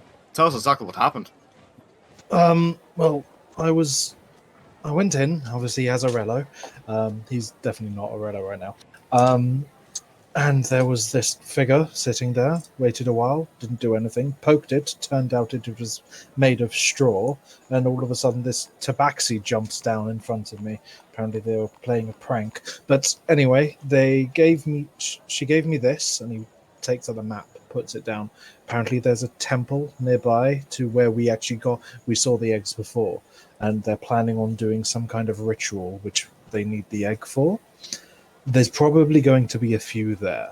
She did say I need a password, but obviously I wasn't really going to ask what it was because I thought that would just cause more issues. And at least we know where to go. Other than that, honestly, there's not much I can tell you. I know there's at least a few of them going there. She wouldn't give me a number. All that makes sense, we know what to go next, but you mentioned a they. Was it just her? Oh, well, she was talking in the plural as if there was more nearby, but I didn't see anyone else. Right, well, I talked to one of the sort of dockworks or something downstairs, and he said he was told by one of the managers or, one of the upper staff of the establishment to keep an eye out for someone like you, make sure you don't come to harm. Which makes me think that there's someone there involved, maybe it be that Lady T or the strange sort of regal-looking bloke. Well, either way, I think if we head here, we might either be able to sneak in, or if not, at least we know where to get information. Hopefully, there's not too many of them, and we might be able to grab someone and get some information out of them. These cultist lot, while they're sort of strange and evil, they aren't exactly weak. Sure, we may be able to take 5 and, 6, 7, if long as the headsman ain't there, but fighting, all of them, our way in. I don't know if we'll be able to do that. But that's not what I'm suggesting. They don't know we're coming. They're expecting Orello, and Orello can come, but I can dress up as him again and bring this fake egg if we like. But say I go in, and maybe Natara turns into one of those animal things that she does. We could have two people helping on the inside. You guys cause a distraction, we steal stuff. I don't know. I'm thinking this off the top of my head, but there's some plans, and they don't know it's happening. Anyway, I mean, they're cleared this temple for a reason, and you saw some strange glowy eggs, they're probably going to do something evil or something with it. Some kind of ritual, so, we've got to stop that. And, nothing against you and Natara, but you're not exactly the strongest fighters. I mean, not like me and Brandon. No, I agree with that. But I'm thinking, say, I don't know, just again off the top of my head, me and Natara go in. She has, I don't know, whatever she can turn into that's small, maybe a mouse. And we don't even have the egg, really, so they can't actually complete the ritual. Someone causes a distraction outside, the guards leave, and maybe we can sort it out then. I'm not saying it's perfect, but it's an idea. I'm more thinking of the fact, that headsman was a magical bloke, and I imagine most of the cultists are too. They'll see through your illusion or whatever, your disguise, like there's no tomorrow. I don't want you and Natara to be surrounded, by these lot while we're stuck outside. Look, we're gonna follow this, the Tabaxi. We know where she is. We're gonna try and find her come dawn. I think, maybe if we can get her to, she got to have some clothes on in some way. We gotta have some sort of disguise for the rest of us. It can't just be you two going in. True. I do know she's heading towards the temple. She did say she would be there, so it might be an idea. If you follow her, we might be able to grab her on the way. It makes sense. I mean, can you do any sort of illusion stuff, Geronimo?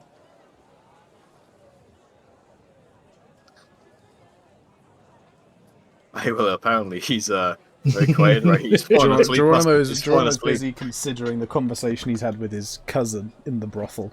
Geronimo looks up as he's addressed, his mind clearly in the clouds. Wait, you're talking to me? Aye. Can do sort of illusion-y, disguisey stuff like him. That I can do as long as I'm, prepare the magic beforehand. Well, prepare it tonight then. I mean, if we can sort of intercept her, well, that's, two people we can get inside. Natara can be some sort of rat in your pocket, and, well, I guess, me and Baron, he sort of ponders, reaching up to stroke at his chin.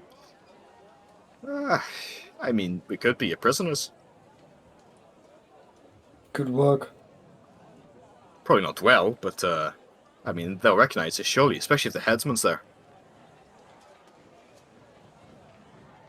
Well, if they approach and say they found us sneaking around, I suppose. Aye, that does work, but it also means, it needs to be sort of manacled and things, and, no, we can just tie, like a loose knot. And he just seems to be speaking to himself now. Still, we've got a general plan, we can sort it out. I mean, hopefully something reveals itself once we deal with this Tabaxi woman. Until then, I suggest we'll get some rest. It's gonna be a long day tomorrow. That's for sure.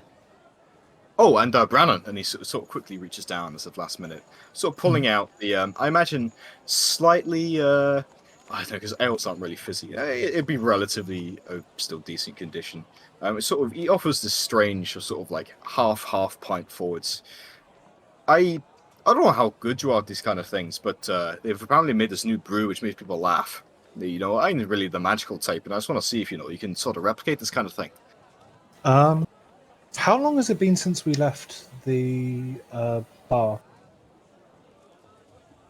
40 minutes? 35? So, would my detect magic still be up? Doesn't last an hour. Doesn't it? I thought it was an hour. I don't think so. Could have sworn, my mistake. What, detect magic? Oh no, it's 10 minutes, my mistake. Yeah. In that case, yeah, I'll recast detect magic and have a little look at it, see if I can get anything out of it. Detect magic on the ale? Yeah, well, yeah. Yeah, you cast detect magic, and you can see that there is a slight infusion of magic to it. The magic is not strong enough to have one particular school, only that you can tell that it's either alchemically or artificially been infused with some slight lacing of magic. But as mentioned, whatever effect is on there is not nearly powerful enough to even register as a particular school. Okay. I might be able to do something. Where did you get this from? It's just a small cast. They said they didn't steal it, but it was sort of taken off one of the boatsmen for the, I think it was called the Occupal. I've no bloody clue what that is, but some sort of fancy types, I imagine. Is this all you've got left? Well, I mean, they probably had some, but it was going quite quickly.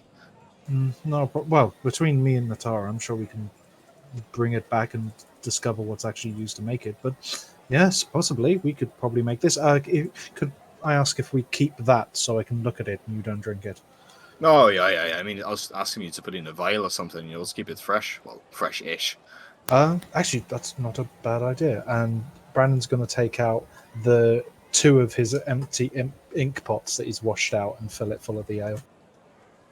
Okay, yeah, that's fine. You can have 2 ink pots of this stuff. Right, so, I'm just thinking, for future, obviously you got this whole scroll writing thing, but personally I'm poor as dirt, If you get some sort of fancy themed brews going on, like ones which make you laugh, ones which make you see colours, I don't know what you can bloody do, but, that kind of niche I mentioned, what you can sell. It certainly can, and it would be nice to have some more money coming in. As I said, the ink pots, the money I get for them are for everyone, but it's not much. I mean, I said sort of infusion of our 2 skills, so hopefully make us, and he sort of reaches up and rubs his fingers together, almost a bit of a greedy gesture. And who knows, maybe get, some new outfits on the boat, maybe actually get, the name on it, maybe a cannon or 2. You can make cannons, right, Geronimo?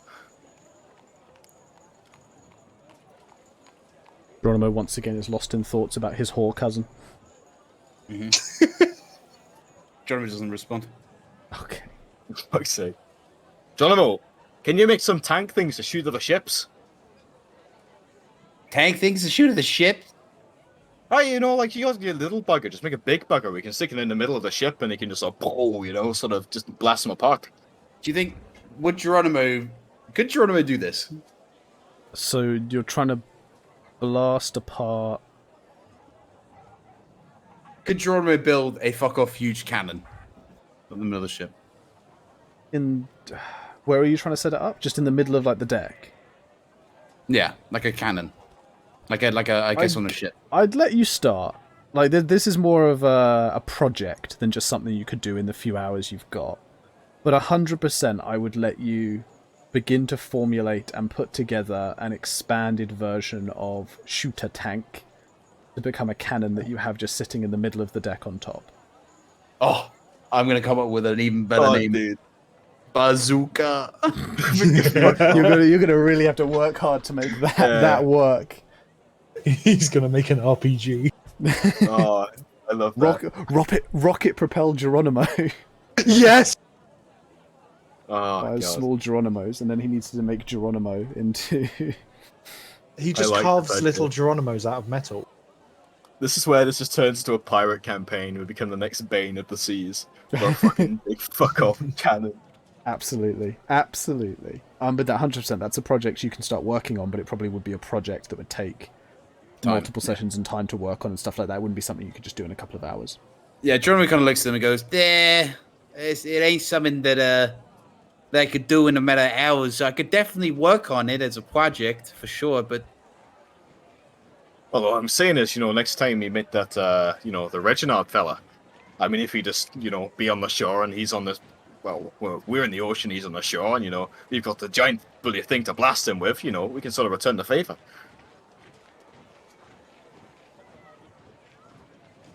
Yeah, I suppose so. You don't sound very convinced, but still, I think it's a pretty good idea. So, well, I don't know about you lot, and he sort of stands up, clasps his hands together, but I'm going to bed.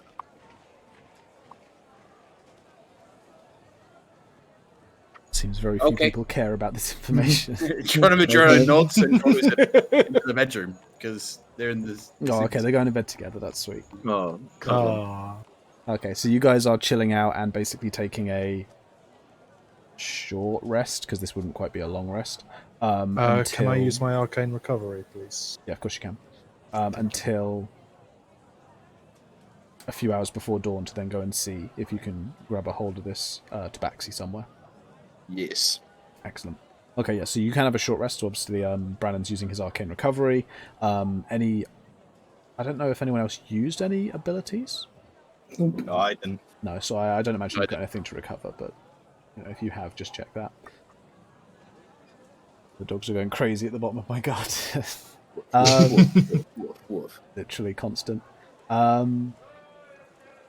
We awaken then with the sky slowly turning that deep purple that it does just before the sun breaks, or whilst the sun is beginning to loom up and break, as light gently creeps into the night sky and begins to settle the stars away. Getting yourselves together, perhaps a little bit lethargic and tired, you are returning, I assume, to the Salt on the Breeze? Yep. Yeah. Because that's where the brothel and the tabaxi had gone to, and find that it is near to abandoned. Most of the tables that are outside of the actual premises have been dragged into it. Most of the doors and the open areas have been shut. This is one of the only times we've actually seen the business looking relatively closed. There are a couple of folk still there, mostly passed out on tables or being dragged outside and piled up together, clearly having drunken themselves into a stupor. In fact, you guys approaching in relatively good health draws a couple of curious glances from some of the staff who clearly didn't expect you guys to approach. As you get there, you notice that the elf mentioned before, who is having her first day on the job, kind of waves a hand, looking very curiously between you.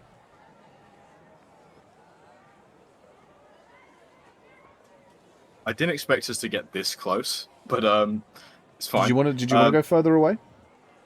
I was thinking we were just gonna sort of wait outside a bit instead of like actually going in. This is outside. This is where they're dragging. Oh, it is? Oh, This is leaving. them Oh, okay. dragging the patrons out of the business. Yeah, I think Durgus would. He'd sort of wave a hand towards us. Do you need some help? Oh, no.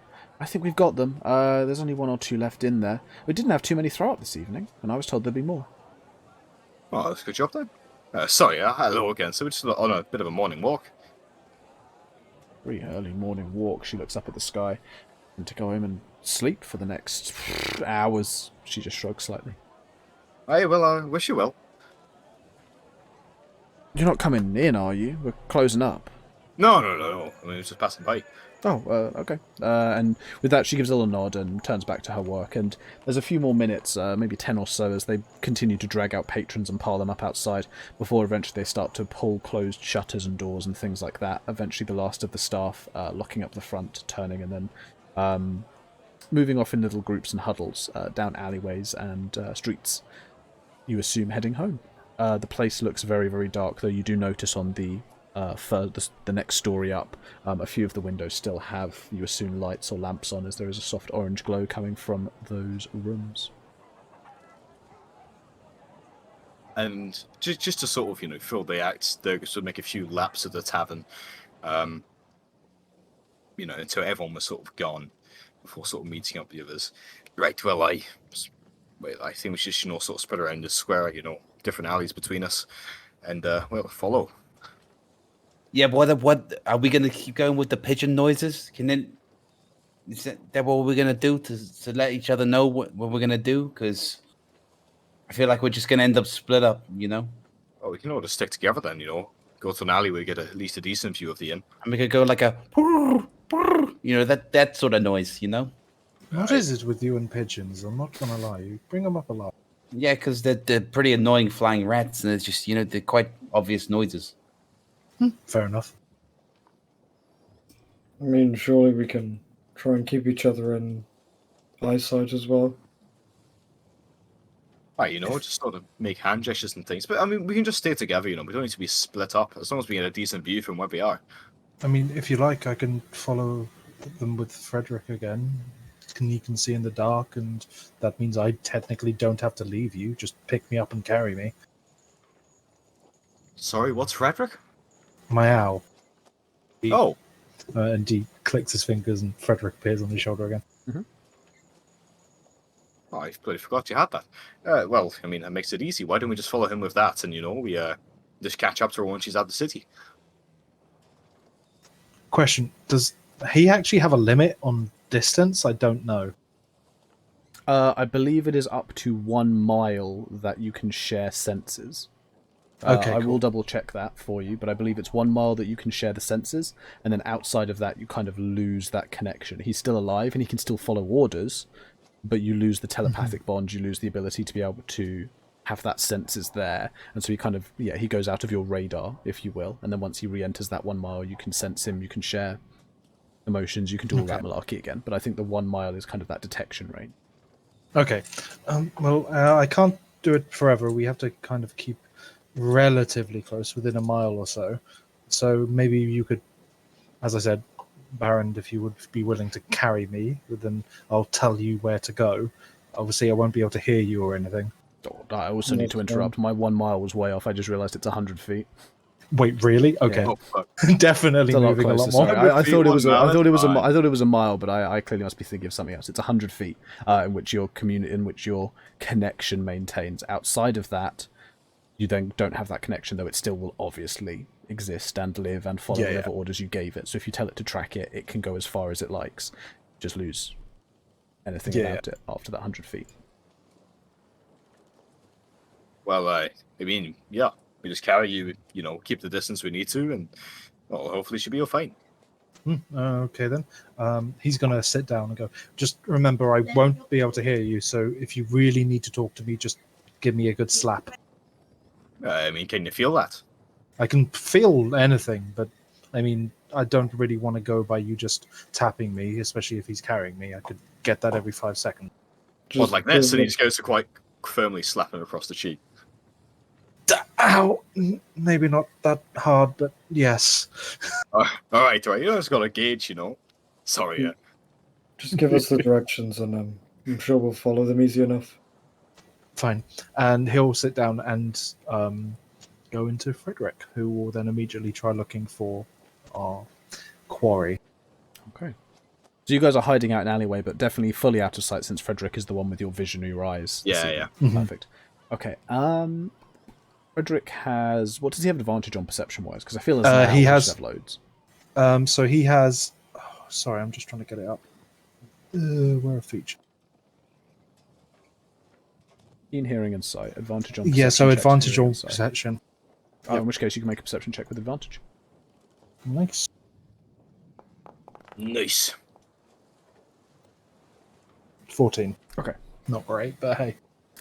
So you guys are left standing outside for something close to about another 20 minutes or so. The sun is definitely beginning to rise up now. There's still probably an hour, maybe an hour and a half of nighttime left, but the sky is beginning to brighten. Some of the shade and shadows caused by darkness are beginning to be replaced by longer shapes that are more thrown out from the beginnings of light.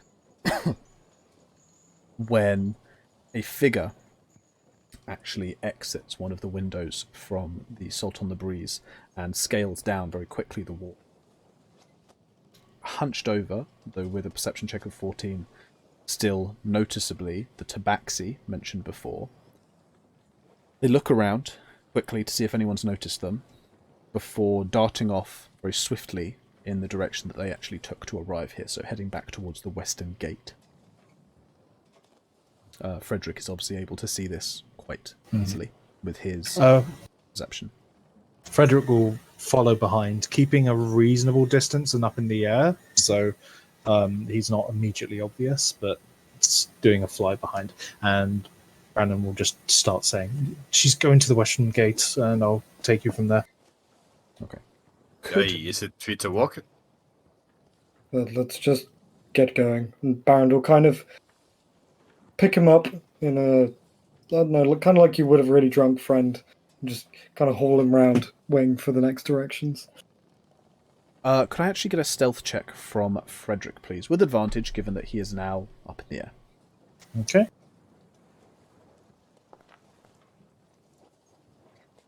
Okay. 14 again. That's absolutely fine. So Frederick kind of moves this way and that. You notice he's kind of serpentining his flying slightly, just so it doesn't look so obvious that he's immediately above someone trailing. Every now and again he veers off, pauses as he kind of catches up, lets the tabaxi run on, and then steps up again, allowing you to make good time about 120 so feet behind, given the distance behind that Frederick can be, and then your distance behind Frederick, so that you guys as a party don't really need to be that quiet, or at least even if you make a little bit of noise, it's really undetectable to the person so far ahead of you. Passing through the gates, there are a couple of guards on duty, but they make no mention or discussion of anything as the tabaxi and then yourselves pass through. And as you step outside of the gates, she immediately breaks off, this time beginning to cut and maze and hedge her way through some of the more narrow streets and alleyways. Because of the angle of the buildings around them, and because of how these alleys are designed and how narrow they are, this, if you would like to track her, this will force Frederick to fly lower. Frederick clearly is sending you these confused emotions, this uncertainty. What does he want? What do you want him to do? So it's a case of there's no like roof he has to go under or anything. It just he has to get further down. Yeah, it's just that unless you're going to fly directly over her head,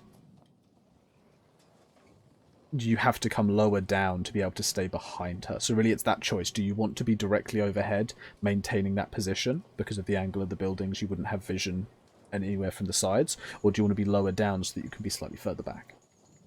I think out of the two, directly overhead. Okay. Fine. So the owl takes up a position right above the tabaxi. A few moments to re-find her position as she darts off quickly, eventually finding it again and able to keep up very well with his airspeed being far faster than hers on the ground. Mm-hmm. I'm going to need another stealth check from you, please. This time, just at standard.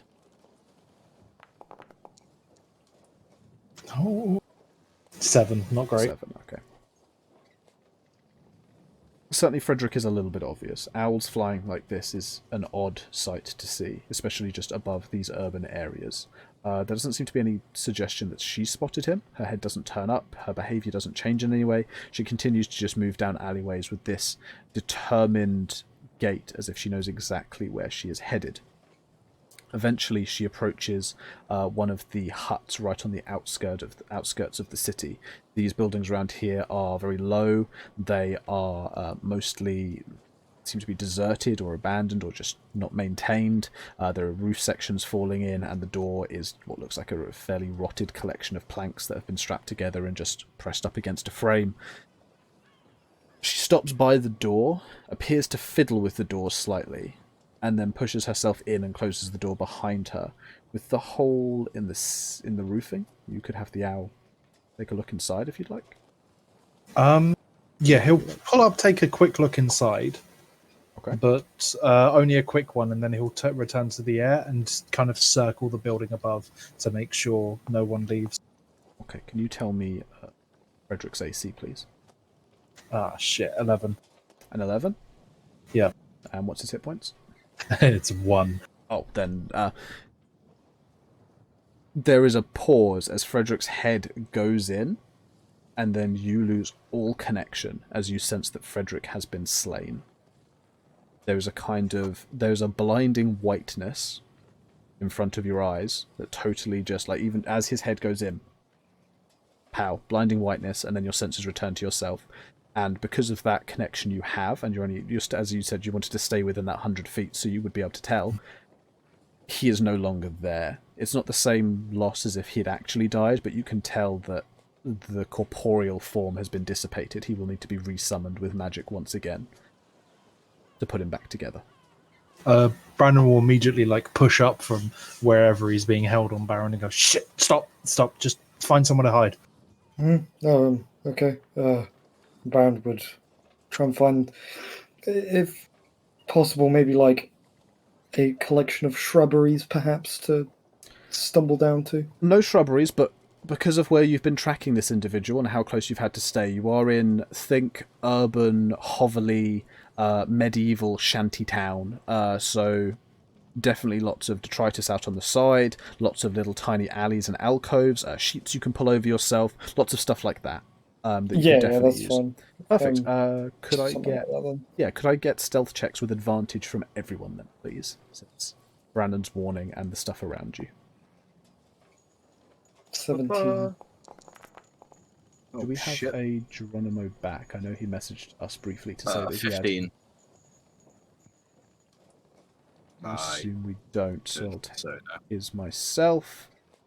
Stealth check I was after. Perfect. So just to go through, we had a 17 from Baron, a 15 from Durgus, a 21 from Brannon, and another 15 from Geronimo. Overall, a fairly good set of results. And in fact, you guys hide yourself very well as you tuck yourselves into these cubby holes and hidey spots.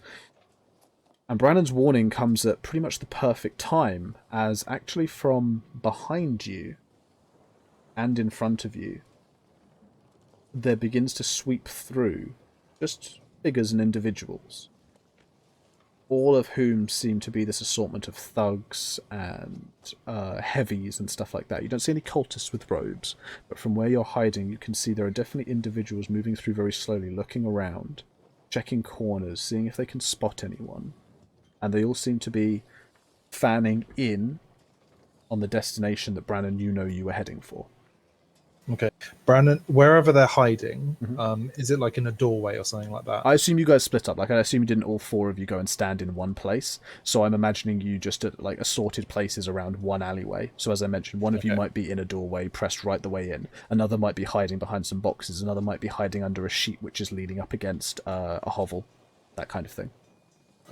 Whoever can see Brannon, he'll kind of look at in the eyes and just hold a finger up to his mouth to shush them. And then he's going to minor illusion himself a crate around him and just stay. Metal Gear Solid style. So you're just a crate. Yeah, I'm a box. Okay.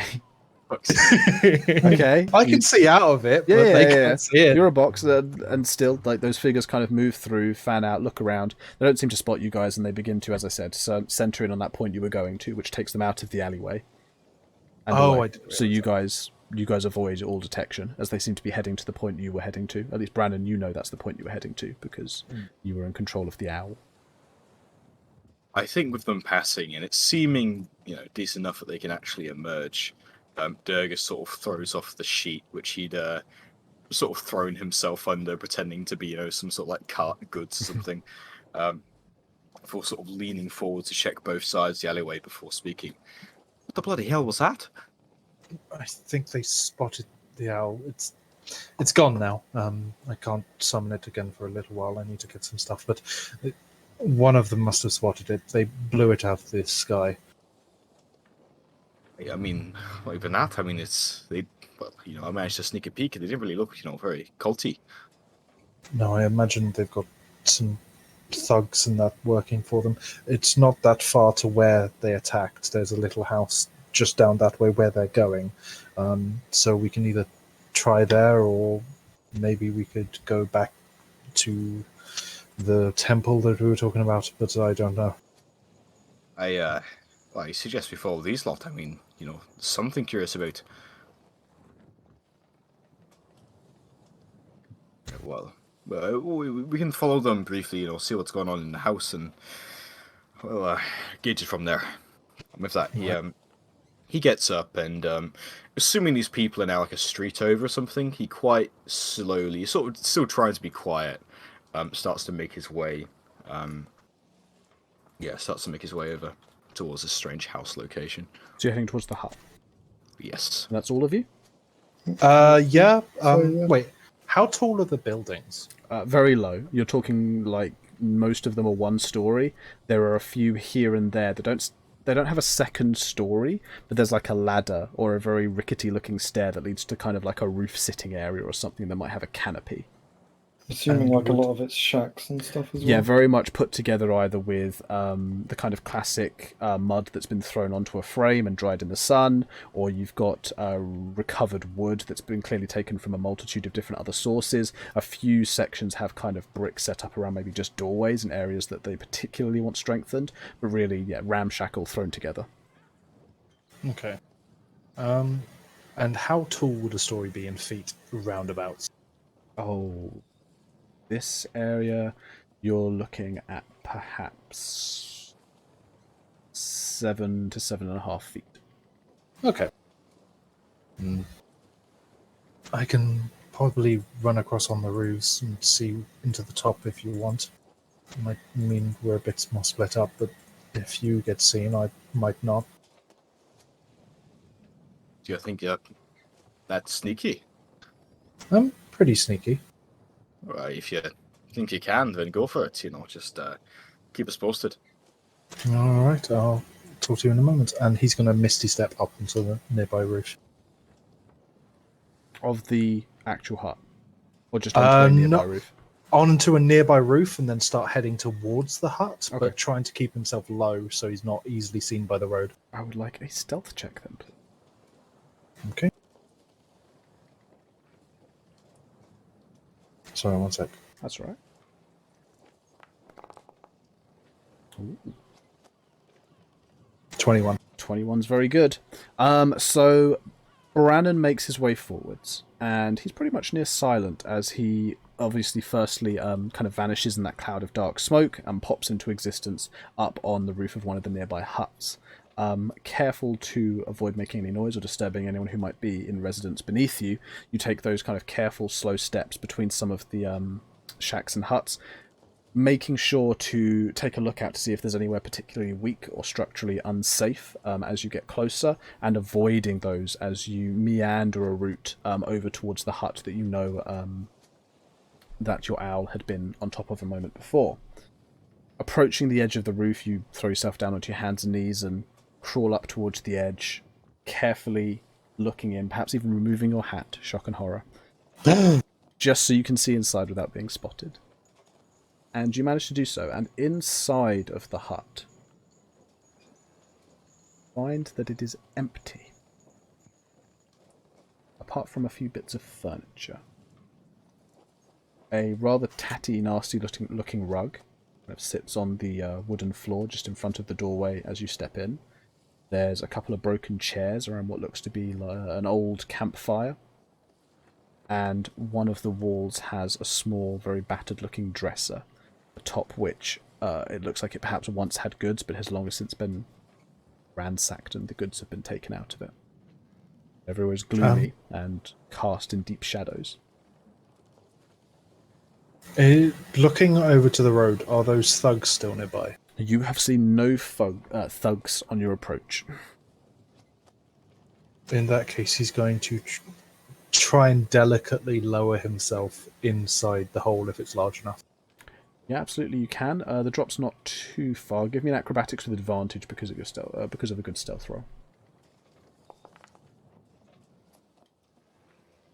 14. 14's alright. Yeah, no, you drop with relative ease, making very little sound, and certainly causing no harm to yourself, as you drop in onto, let's say, the rug. In the kind of middle of the hovel. Looking around, you said there was just like a wardrobe that looks open and no real furniture. Yeah, a ransacked dresser, a burnt-out campfire with a couple of stools around it, and the rug underneath your feet. He'll just quickly look around the house, see if he can find anything that might even remotely be useful. Say a note or some equipment or something like that. And if he hears anything, he's going to go in the dresser and quietly close the door. Give me an investigation check, please.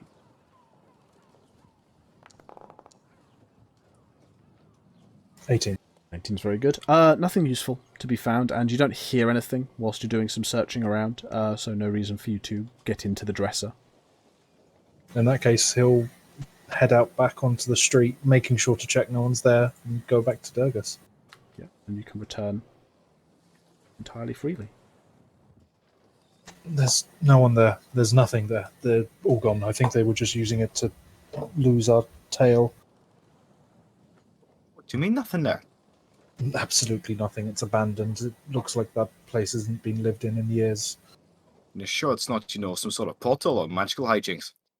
Well, to be fair, I didn't look at it for magic, but I mean, we can tear it apart if you like, but there's really nothing. Well, if that's the case, we need to bloody get on that trail again. We don't want to lose her. I know where she's heading, that's the thing. She's going towards the temple. I know, but we need her. I mean, we need to find a way inside. I mean, cult is close or not. Could we not head there directly? Hopefully she's still trying to lose a tail. She'll take a little longer. If we go there straight, then we can possibly catch her before she heads in. I think that'll be our only chance, surely. Well, just give me a second. And he quickly sort of moves out from the hut, or not the hut, sort of alley they were bundling in, and tries his best to sort of decipher, be it through looking for maybe like small silvery hairs she's left behind, to try and get a general gauge for where or which direction these people sort of moved. Give me a survival check.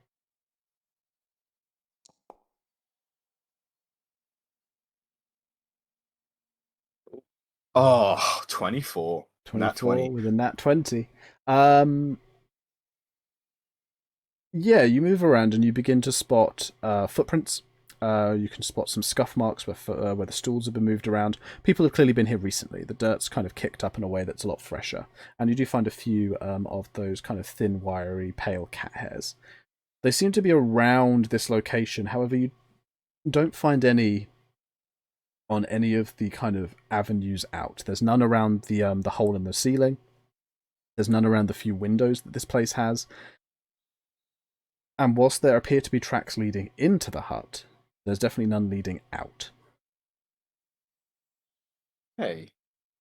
And realizing this semi-relatively quickly, he'd sort of hurry back towards the others, sort of like pressing his fingers, or pressing his finger to his mouth.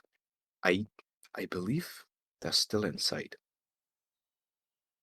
There's no signs they would have left this place. As I said, it's either some portal or some trapdoor. Might be worth you having a look for magic, Brennan. Yeah, that makes sense. And he's going to cast Detect Magic as a ritual. That'll take just over 10 minutes. Will it? I thought it was casting- less because of me, because of my subclass. Do you have a feature about that? I thought I did. Let me just double I have check to that. find out. I don't know all of your features. Yeah, no, this is on me. Yeah, how dare you not know everything of every single one of our classes, Alex? When you True. use the wizard, when you cast a wizard spell as a ritual, you can use the spell's normal casting time rather than adding 10 minutes. So that's 10 minutes. No, rather than adding 10 the normal minutes. casting time, sorry. Yeah. Sorry, I I mean, thought that's it was insane. Okay, so yeah, you do it in a few seconds. Yeah. And you have Detect Magic up, and you approach the hut, and you detect no magic. It doesn't seem like there's anything here. There's got to be a trapdoor or something. Come on, let's get in. Maybe pull up the rug. Assuming they actually go in first, I think Durgus would slowly try to open the door. Before obviously just peering actually inside this thing.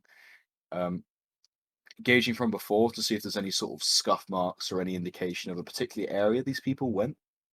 Do you have all the information from your tracking from before? Rewording the question won't get you any more. No, so I don't know. Like I thought I was checking outside the building before. Oh, I know. but I gave you all the whole inside. building. I assumed you went in. Oh shit. Okay then. Yeah, no, Fuck. sorry. I was giving you everything. Yeah. Well, I think if that's the case, there's no people haven't left, so I think he's going to start checking beneath rugs, sort of moving furniture, just sort of tearing this place apart, really trying to find some You secret don't door. need to go that far. Removing the rug first, you immediately find a wooden trapdoor underneath it. Oh, for fuck's sake. Oh, classico. Classic. Oh, classico. I'm surprised it took you that long. Yeah, underneath there is a wooden trapdoor with a metal handle that looks far more well put together than the rest of the building around it. Yeah, and I think seeing this, Dirk's going to reach down and pull forwards his hand axe before sort of gesturing for everyone else to do the same. Shit. Yeah, Baron will follow pretty closely behind with his axe in hand. Geronimo, who am I talking about? Brandon will be right at the back. Jono will be at the back with Brandon. Okay. Right. And I think with you guys assembling up as a little team of delvers, ready to head down into the trapdoor. That is where we're going to call this week's session. Oh shit! Yeah. I'm excited. I'm excited. Good. Okay, so we go through our end of session stuff. So bonds. Who feels they've resolved a bond? I'm pretty sure we've got almost a full set of bonds again after refilling, so to speak. Does anyone feel they've solved any of those bonds? I still need to give you one from last time. I think I solved that short term, didn't I? Trying to remember. The ready righty thing, because we started. I Yes. remember we told, I remember. You did. Yes, I forgot to take that one out. So you do need to send me a short term. Yeah, that's fine. My long term narrative, I basically just need to wait for a particular moment. So Yeah, I haven't solved any of mine. Yeah, no problem. A lot of you have had some new stuff in, so it would make sense. Perfect. In which case, we have come to the end of the session. Thank you to everyone who has been listening and watching us. It's always lovely to have an audience for our madness and our chaos, especially when Geronimo goes off and gets it on with his cousin. Ugh. Yeah, whatever. But we shall continue our streak of raiding other people, even with the few of us that do go, because it always helps. It always makes people happy, and who knows, maybe our good fortune will bring even more from other people.